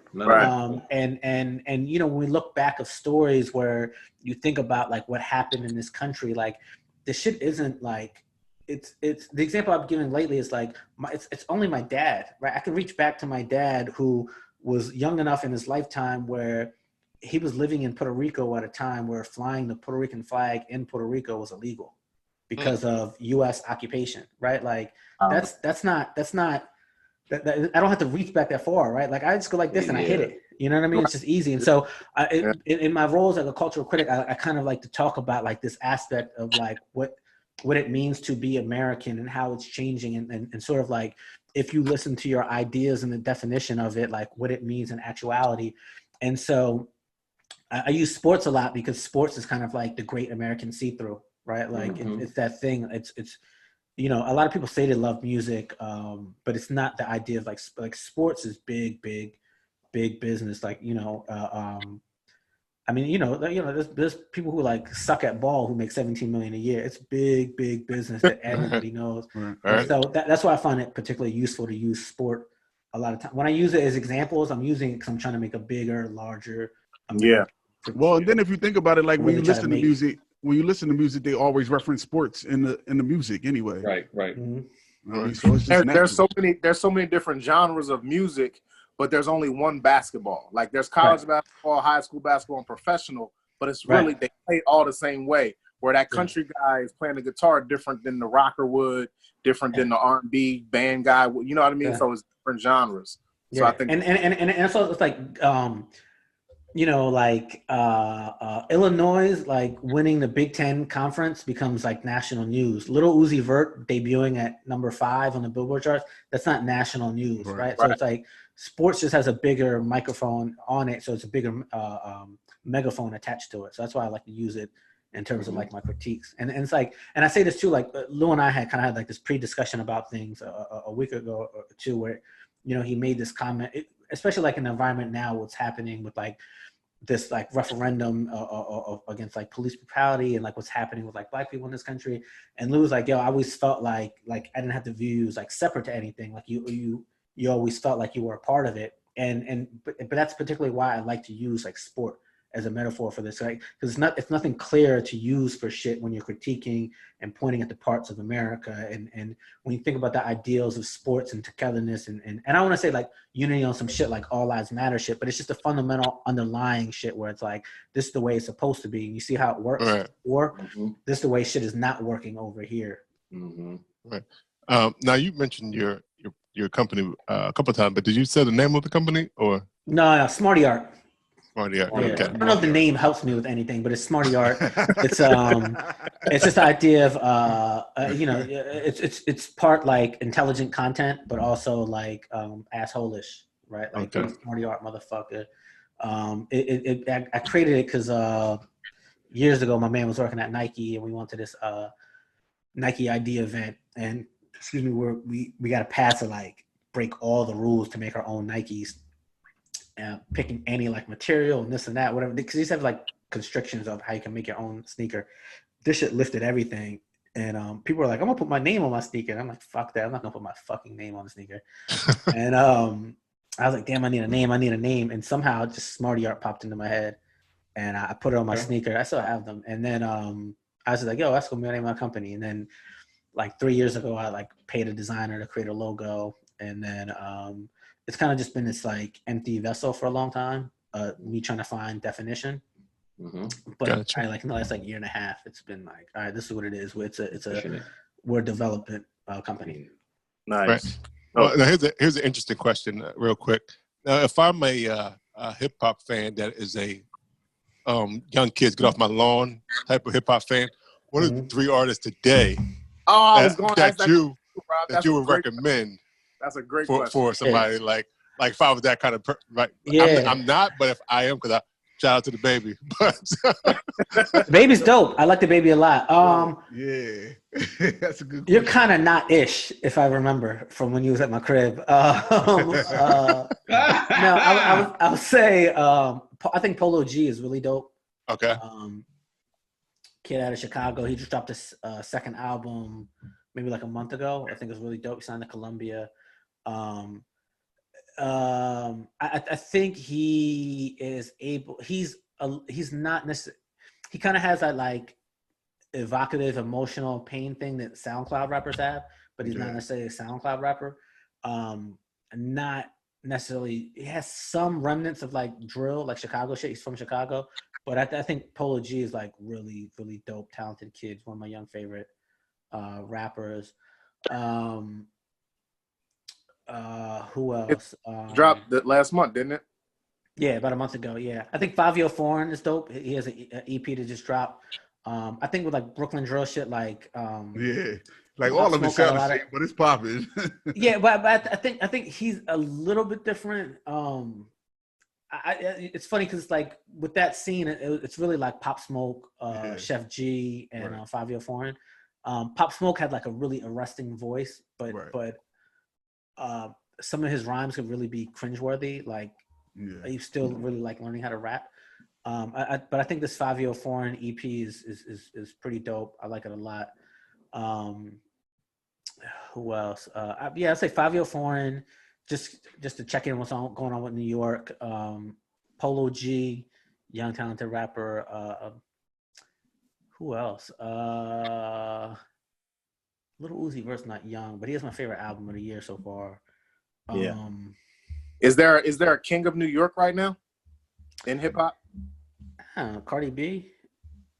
Yeah, I think so, right? It's like I think that's also like a stale conversation. Like the king of New York mattered because the king of New York used to also be the king of the game.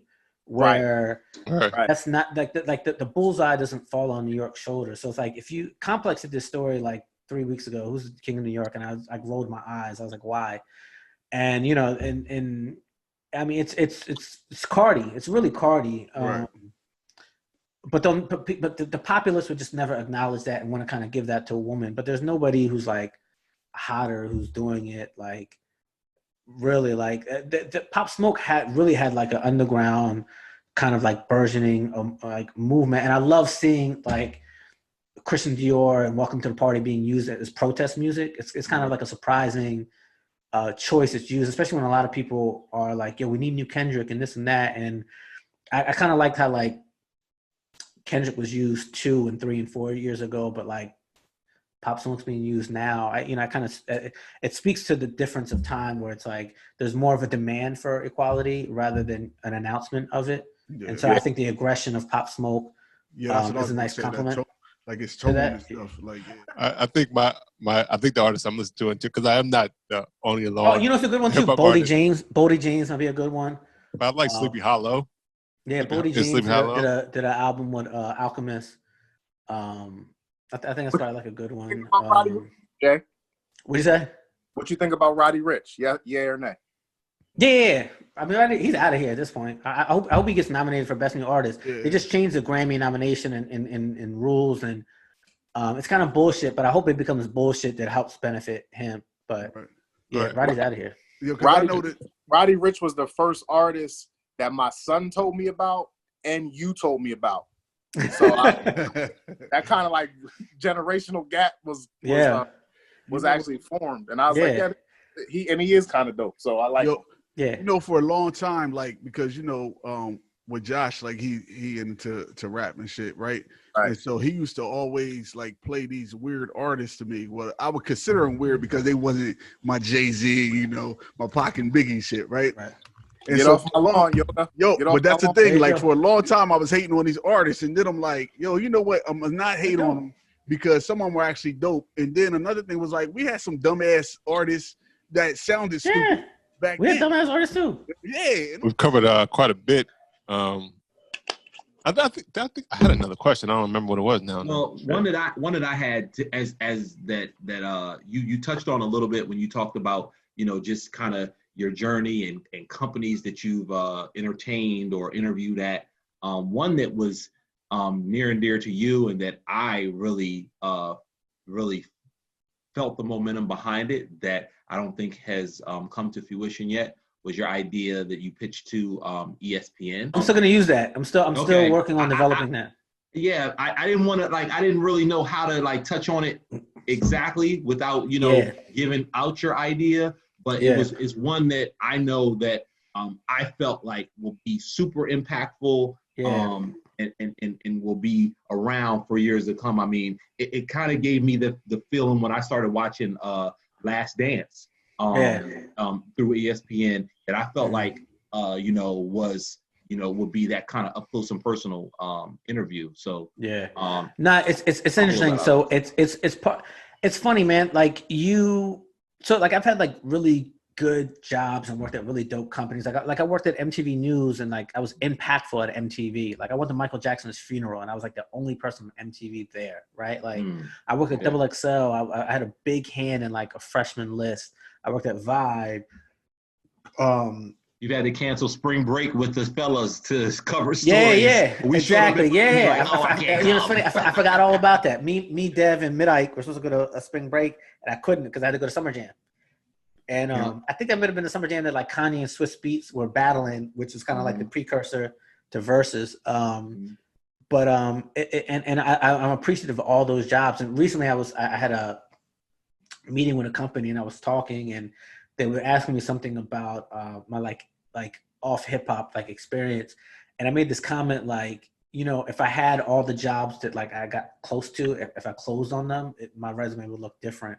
And you know, and it's interesting because it's like so I've had like serious conversations with ESPN, Bleacher Report, and Complex, and those are the three that like I didn't get for circumstances that some were out of my control and some were just like happenstance to machinations that went on internally that there was nothing I could have done. But you know, you get so deep into them and you're moving on from round to round to round that you just, for me, I get armed with ideas, right? And I you know, it's just a result of going through this experience where it's like, yo, these were really good ideas and I don't want to give them up. Like I don't want to just like drop it and be like, all right, yeah, that was a good idea. It didn't work, whatever. I'm like, damn, this was dope. And I think like for me, like the number one rule I always like to say, like to take it back to when I was talking about like managers, when it's like, don't be the manager that you disliked, right? Like it's like for me as a creator and as a producer, like I don't want to forget who I am as a consumer, right? Like like I read a lot of shit. Like look, this is my table right next to me. I do like one look and it's like there's like 12 different magazines, right? Like I'm just like a huge. And that's like 12 magazines of like 40, right? Like I'm just a huge consumer. I forgot I even had this. The Kobe anniversary is an issue. I got that joint. I'm just a huge consumer of content, man. Like reading and writing and watching different things and listening to different podcasts. And you know, there's things that I get excited about of like, you know, storytelling devices and techniques and coverage and different things and even when like certain places do stories and I'm like, nah, but you didn't get it, like this is what we remember about it, that I just don't want to like let go. I've like danced with ESPN twice, and my second time dancing with them, it was like I met with them in New York, LA. I went to Bristol to the campus. Like they invited me and my wife up there. They pointed to different like communities to live at. They were like, yo, look at places to live at. Like I was in deep. And I just had this idea that I thought was just really like sterling, and it fell through. And so then I'm like reverting back to like music journalism. So I couldn't place this idea anywhere, right? But I'm like, man, this is really good. So you know, as of recent, like I started developing the idea because I'm like, yo, I know enough people I can take this somewhere. It's just really good. And kind of like to point back to you, Lou, like it's a sports thing where it's like, it's a sports story that I can take somewhere where it's like, you know, like I I've studied journalism. I know storytelling. It doesn't matter if it's sports or music or this or that. Like, I know all the techniques of it. I'm just going to put it together. Now that the skill that I'm trying to acquire is, moving on my own and taking it and delivering it, because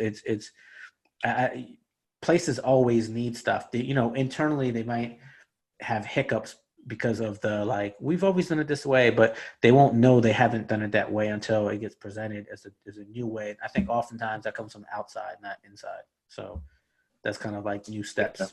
Yeah. So, but long and short, Dev, it's still coming like that. I'm good. So they're not set back. They're set ups for something bigger and better. There you go. Yeah. Yeah. I never, it's like you just have to get comfortable with eating L's, man. The complex experience that I had, so, I've always wanted to be an editor-in-chief, and the idea of being an editor-in-chief, it just changed so much because, again, there's not these magazines. And so it changed and different where it's a successful media company is now more than writing. It's writing and branded content and video and it's off platform and it's emerging platform and it's this and that or whatever.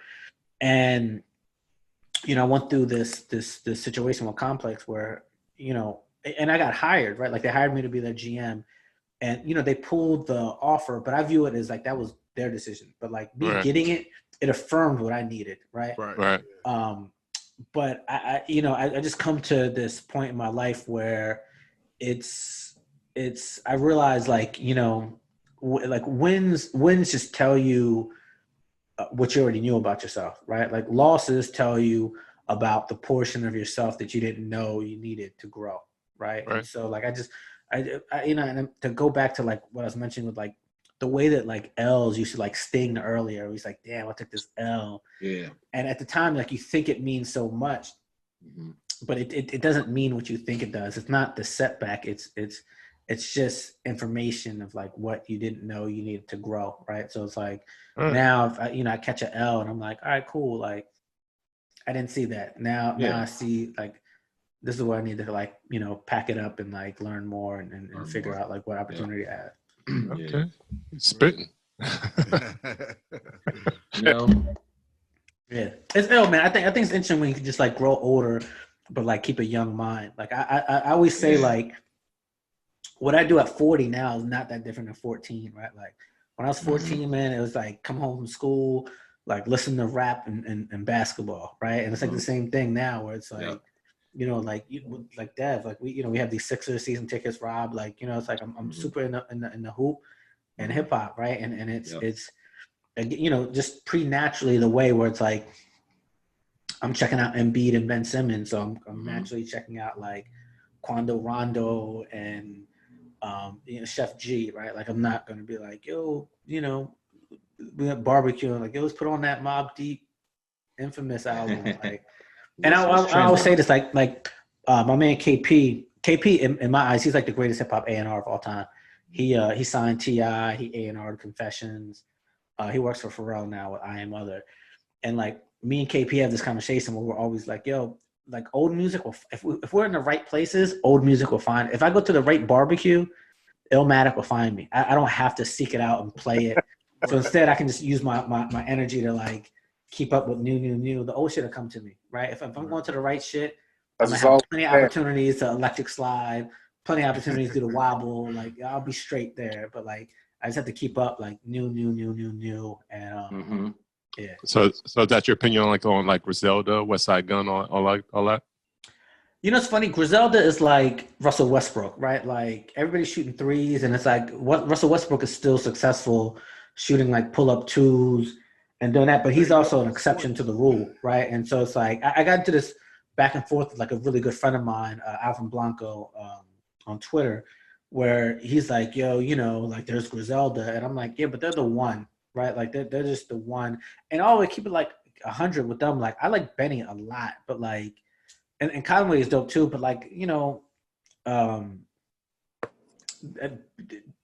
there are more flashes of verses than projects. I think Benny puts really good projects together. I like Benny's projects. Conway has really good verses.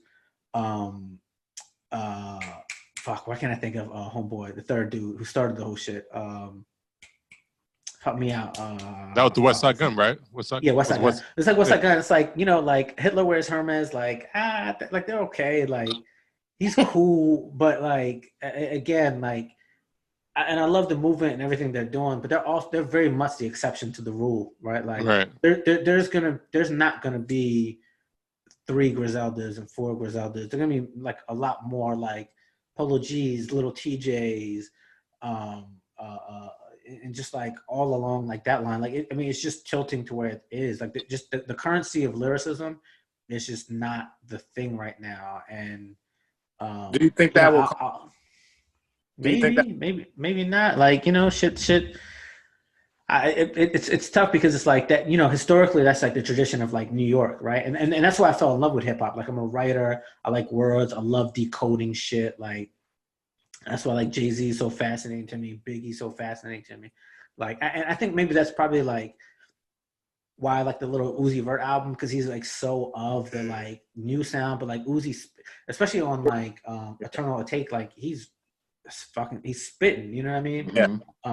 It's so super unfortunate like Juice WRLD is going. Like Juice WRLD had that ability too. Like Juice WRLD could do all that like the press shit, move from moods and vibes and sounds, but like Juice WRLD could freestyle and spit. Right. And you know, I don't think that has to be your main function, but like with any basketball player, like you could say like, oh, it's about layups and 3-pointers, but when the playoff comes, like Jalen Rose says, like yo, they're game planning against shit, so you just got to get buckets. Yeah. And sometimes it's a fucking 2, and that's what Kawhi Leonard does. Right. And you know, having that ability to spit, sometimes it just matters. Sometimes you may get attacked by a peer, and you're gonna have to fucking spit. And or you can end up like what's the boy name that the designer when he did the freestyle on the Funk Flex joint? Timmy Turner. Oh. No, it wasn't in the Timmy Turner joint. He did some other shit that was just horrible. Yeah, it was just bad. Like you're not a rap. Like you're not a freestyler. Let me put it that way. Yeah. But you got to be prepared when you know you're going on somewhere that you're going to have to spit. Like right. Or just don't do it. Like or just say no. That ain't my thing. You don't have to go. Yeah, right, like he can do the interview, but just don't. You can just say, "Nah, we ain't doing a freestyle." Yeah. Like. Hey Jay, what like you said, lyrics used to be the currency, and it's not the. I was gonna ask that. See, what's the currency now? Yeah, what's the biggest currency now in hip hop? I guess vibe and moodiness of it. Yeah, it's a lot of remnants. It's a lot of remnants of like SoundCloud rap. No, production plays a part in it, but it's it's production meeting like, and I think you see that reflected in like what the Grammys were trying to do when they renamed Best Rap Song Collaboration into Best Rap Song, Best Melodic Performance. And so, they're trying to stay on par, but like, that category, it's funny because I just did a live interview on that like 3 days ago, but it's like Best Rap Song Performance. It was very clear. You got what it was. It didn't need to be renamed. It needed to be nominated better. Right. And I think them changing it to Best Melodic Performance is like, on one hand, it's like, all right, cool. It's kind of in the idea of now, but it's so cosmetic. And I said this a lot. I'm somebody who like, if you follow me on Twitter, right here, if you follow me on Twitter, like I'm very hard on the Grammys, man. Like I rail against the Grammys almost anytime they release information, because they're just so robotic and they just don't. Operate like a group that cares about music, and they operate under this like when they say like it was approved by the board of trustees, it sounds like it has this weight. There's 4 of them. Like fuck out of here, man. Like there's literally more of us right here than the fucking board of trustees, right? So they try to throw this weight like the board of trustees approved this shit, and it's like, man, fuck y'all, man. Like y'all sound like fucking robots, man. Like, just nominate the shit better. Don't change the name. Right. But anyway, I digress. But it's more like melodic and talent. And I think that's like ultimately will be like the legacy of like SoundCloud rap, right? Like SoundCloud rap, which Juice WRLD emerged from, and Trippie Redd. I think Trippie Redd's super dope. But it's kind of like this mishmash of like this emotion and this pain and SoundCloud, they label their shit like rock and roll, and they don't label it hip hop. I have a little bit of problem with that, but anyway, but they tap into this like emotion and sound and pain, and a lot of it is like, again, the remnants influences of like Kanye West 808s and Heartbreaks, which is probably like the most influential album of the past 30 years.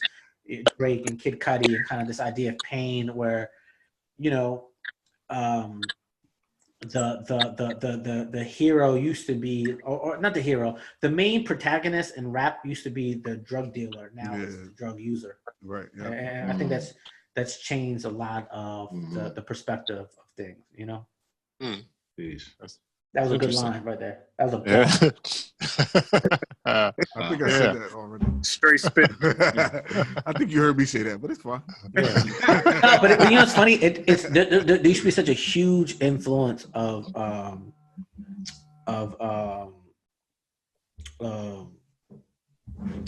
drug culture. I can dig the new music a little bit because it gives the kids an opportunity to express themselves in this depressed mode and like. But the drug dealer used to be like the first influencer, the first style icon, the first hustler. VC funding, the first round of funding, right? And it's funny, like the last conversation I had with Andre Harrell in person, not like through text.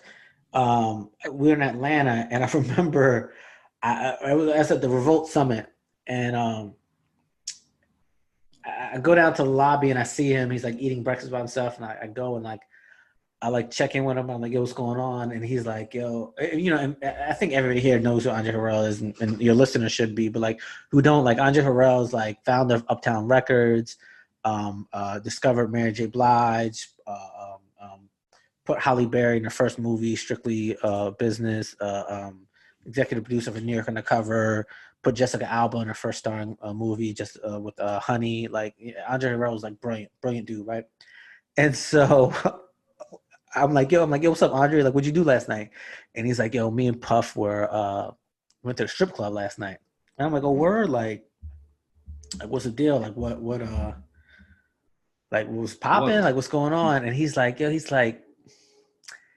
there was all these like motherfuckers there with like these like gold watches, right? And I'm like trying to follow on like what he's talking about, and he's like, I couldn't figure out like who they were. He's like, they weren't tall enough to be like basketball players. He's like, but they weren't grimy enough to be drug dealers. And he's like literally like trying to figure out like who they were. And I'm like, yo, maybe they were scammers, maybe they're like pill poppers. But it was just tough because again, like historically, like that, like especially in Atlanta, you're thinking like BMF, or whatever. But again, like the placement of where drug dealers existed is kind of waning because again, like their business is being disrupted too due to technology, just like everybody else's business is being disrupted. But drug dealers should be like a huge influence on hip hop, and it's just changing. And again, like all that leads into like the point, whether I made it or you made it, Yoda, like the point where it's like the main protagonist of hip hop used to be the drug dealer, now it's the drug user, and that plays into now where it's like the currency of hip hop. It's like it's that vibe of loneliness, depression, or whatever, and it first got introduced with Kanye, 808s and Heartbreaks, Kid Cudi, Drake, but now it's that meets pills. Right. Yeah. Kind of that's where you get like XXXTentacion, Trippie Redd, Juice WRLD, et cetera, and now it's kind of being updated with like the Polo G's, who that's not they're not rapping about that, but there's flourishes of that with this sound, but they spit a little bit and it's different. And but I think that's also like the greatness of like what hip hop is. Like it's so wide and there's so much depth and breadth to it now, right? Where now there's so many subgenres that can collide and influence things to make an artist, and it's not just you rap, this is trap, this is West Coast. Like now it's all this mix and amalgamation of shit. Yo, and I think that's what got Pop Smoke popping, is because like he kind of was taking it back to the hustler, grimy, gangster type vibe versus what everybody else was doing with the whole melodic sound and the freaking auto tune on there and all that shit. Piece of Pop Smoke, that's my boy too. Nah. The pop song shit hurt, man, because it's like my again, you get in this business long enough and you make your allies and friends, and it's like Nipsey's manager was like my man, like the dude who signed Pop Smoke is like my dude, and it's like I remember my homegirl posted a picture of like those two guys, and I'm like, damn, man, like these are my two like brothers, and like they fucking have to deal with this shit, man. Like, shit is rough, man. It is rough. Yeah. No, I have my thoughts on the FX show. Dave, have you seen it? Nah, so funny. I haven't, because I probably have the same like hateration with like Hip Hop Evolution. Because I'm not a Little Dicky fan, but I have a couple friends who are like super anti Little Dicky, who are like, yo, the show is great. Right, I'm not a big Little Dicky fan, and it's probably more music, so my but the show was actually pretty dope. I thought the show was better it's really than dope. music. Yeah, I heard it's really dope, which I can imagine too. I mean, sometimes people just have to figure out what they're good at. Yeah. Right? Like there's this kid who signed the E1, Token, white dude named Token, who I know, but he does like crazy numbers. He does crazy numbers, and he's okay. It's not like he's trash, but he also directs his own videos, and I'm like. I'm like, yo, but he's also like 21, 22. Like when he comes 30, I wouldn't be surprised if he becomes Jerry Bruckheimer when he's 30. Right. Like it's like this is the thing you're supposed to do. You're rapping now, but like you should do this thing. And and Little Dicky's kind of that same way where it's like even if I hate his rhymes, he's an interesting. He has a presence. A character, yeah. There's something that like he can command attention. There's value to that. You have to figure out what that thing is, and it seems like the show is that he's trying to do more acting than rapping. But sometimes you need your entry point. And the reason it bothered me goes through other things, which kind of stem back to like why I got into hip hop journalism, where it's like this idea of like protecting this culture, and the fact that like you can like wade through and do this to get hot but move on. Where it's like like ASAP Ferg can't like step his toe in the shit and move on, like you know what I mean. And this is the politics of that. And I don't mean politics like the bureaucracy. It's just like the politics of like blackness and whiteness and privilege and not that like that like bothers me sometimes. Where it's like you can do this for a second and you have the privilege to move on, where it's not like that nobody's signing Ferg to do some shit, and I think Ferg. I think that'd probably be a pretty good show. I think Ferg should be a director. Like I've had long conversations with ASAP Ferg where I'm like, yo, the way he speaks and thinks, I'm like, you should be a director.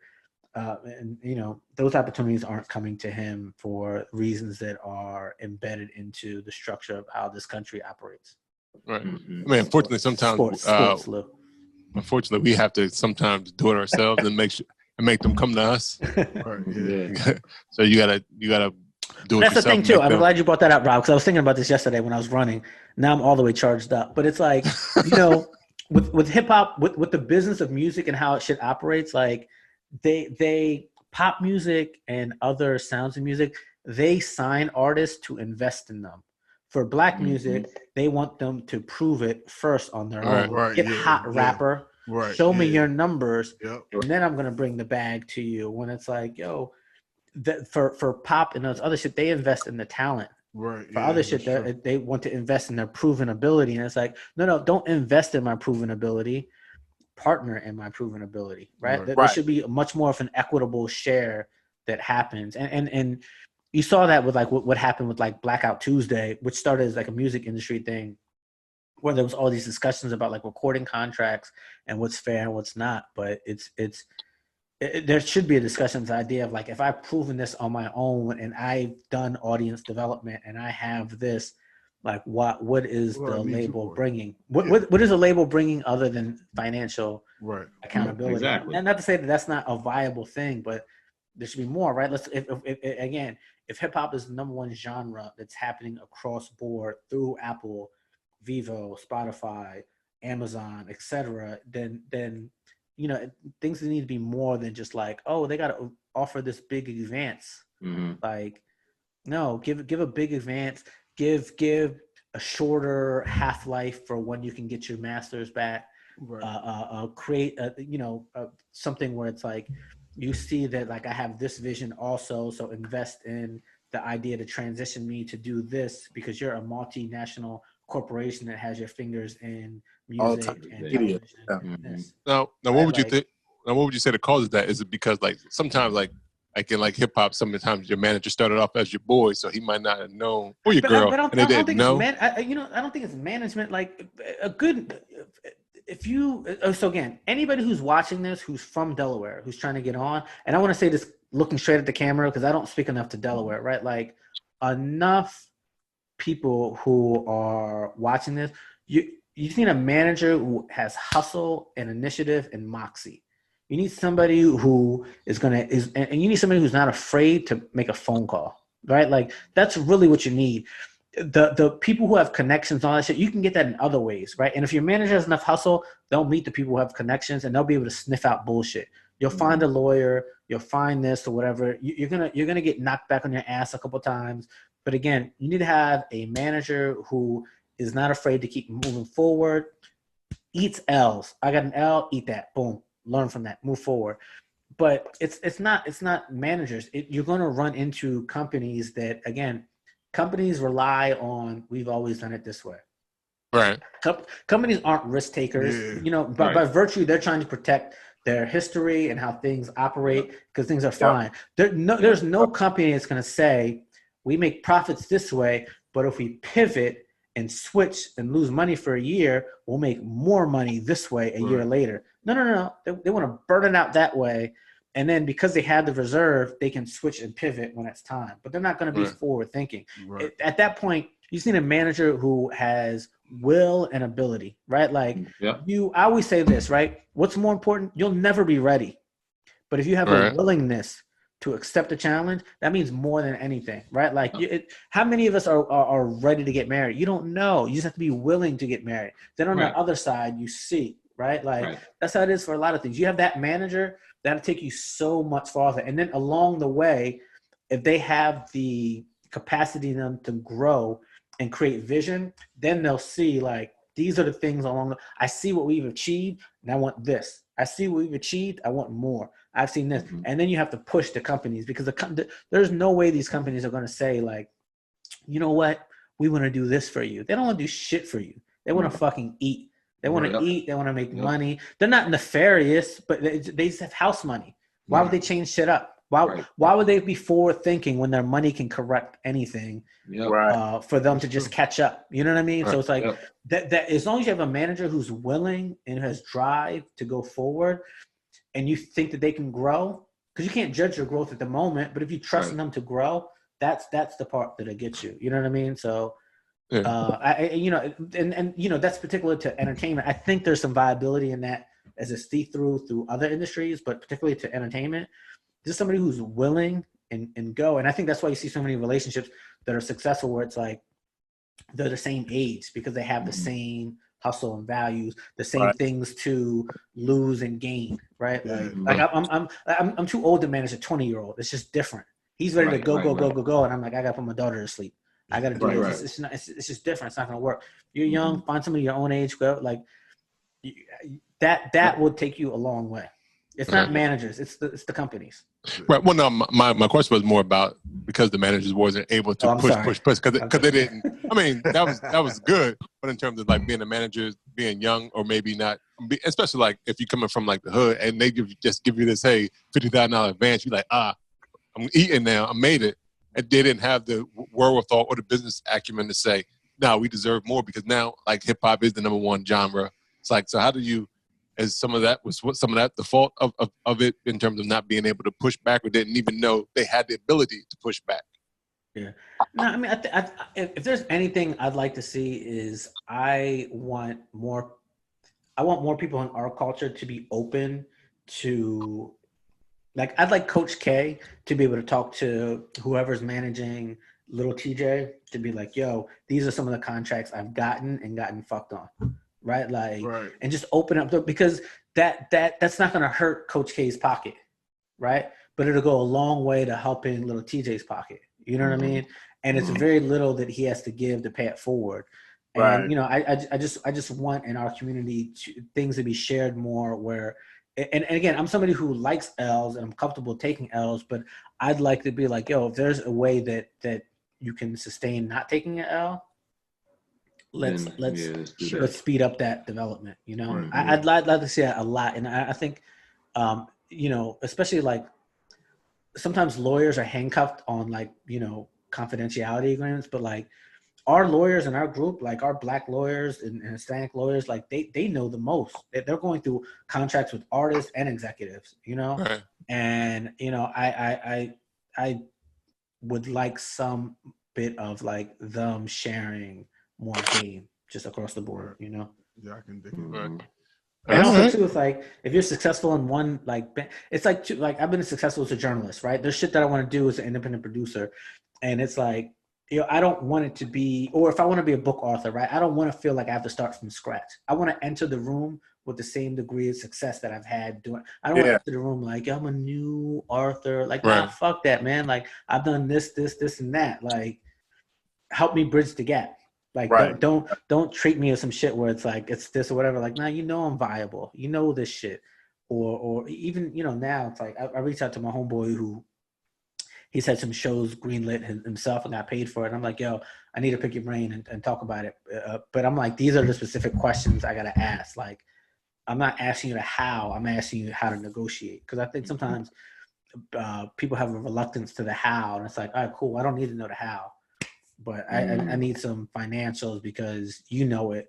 And me asking you this is not going to hurt your pockets. It's going to help my pocket. So I'd like to see a lot more of that. Yeah. Okay.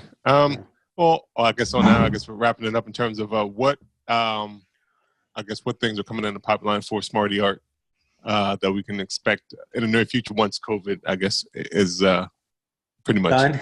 No, it's funny. I used to always say like I can't talk about stuff. I don't want to be like a VH1 Love and Hip Hop chick who's posting pictures about meetings. I got to stop saying that because now they become my friends. I don't want to like disrespect any of those women. No, it's I will say this, man. Like I'm and I don't want to rally like I'm like, yo, against corporations and all this or that or whatever. Like they have amassed success and money so they can make the decisions they make. It's on us to put pressure on things. And you know, and it's with all things, right? Like the you know, culture is set from the bottom up, right? That's why protest dictates stuff. And that's why even when Obama was the president, he's like, go and protest, set fire to your local politicians, and that sets the machinations to get up to him. And it's like, it's for me, you know, it's I'm gonna get a gig, I'm gonna work at a place, I'm not gonna abandon the things that I'm doing. Because if I abandoned them, I didn't believe in them in the first place, right? But I you know, if I believe in myself, and if you followed me and you believe, especially if you're from Delaware and you followed in my work from back then, if you know me from back then, if you did this or whatever, like I'm appreciative of that. I've learned and I've taken that. I've learned on my own. I see your opinion and trust in me, and that is the thing that I'm working and putting together to develop.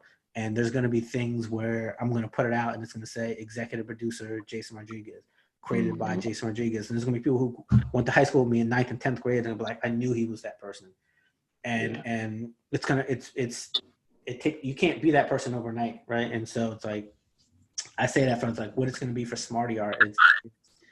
It's the things that I'm finally like realizing now where it's like, again, I'm appreciative of the names that were always on the front of my jersey, but now I understand the power that's in the back of my jersey. Yeah, absolutely. All right. Yo, you could do like a documentary on like 4 dudes who do hey. Do a beer podcast that loves hip hop, you know. I put it on my list. I got mad. It's funny. People always ask me like, yo, what's your dream project? And I'm like, yo, I dream a lot, man. I can tell you. This is one of them, though. I'm telling you. I can rattle off 15 off the top, you know. But I'll add that. I'll throw that in my Evernote. That on my list, man. I got 16 ideas. Yeah, I'm appreciative being episode number 75. Yeah, number. Yeah, man. Absolutely. Cheers to y'all. My cans are empty. Jeez, I like that. Yeah, for sure. I gotta pop my. I like that. Cling, cling, cling, cling, cling, cling, cling, cling, cling. Y'all. Your third one. Yeah. Glass. Third too. Be a bottle. Eesh. All right. Well, this has been episode 75. And I want to thank Jayson Rodriguez for blessing us this afternoon. Yeah.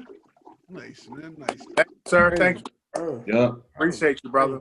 But Yo, before we close out, Rob, before you ask Uh-huh. where everybody can be found, I uh-huh. want to do something to piss off the ladies of ours Social that media. Here we go. listen to the podcast.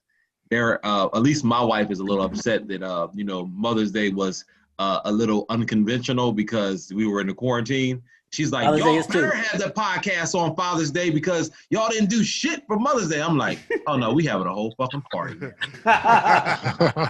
We're firing up the grill. We doing mad parties. Y'all got Doing a custom whole lot of glasses. fucking shit. We gonna have to get together and do a fucking podcast taping in person.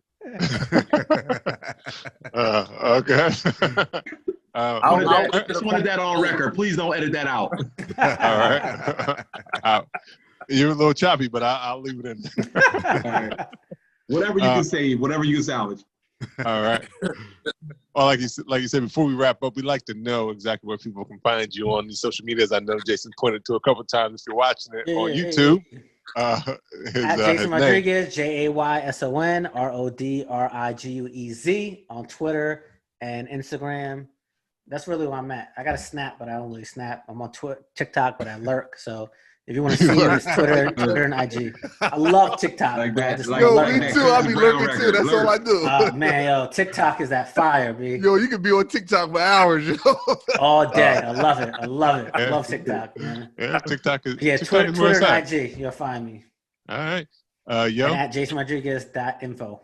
All right. There you go. Okay. All right, you can find me 302 Yoda on Instagram at 302 Yoda and on Instagram and Facebook at Delaware on Grind. Ooh, Facebook. Yeah, I know you let go. I don't got one of those. All right, Dev. You can find me on Instagram at DevonAaron_the_great. All right, Lou. Thanks again, Black Rob. You hear me? Yeah, we got you.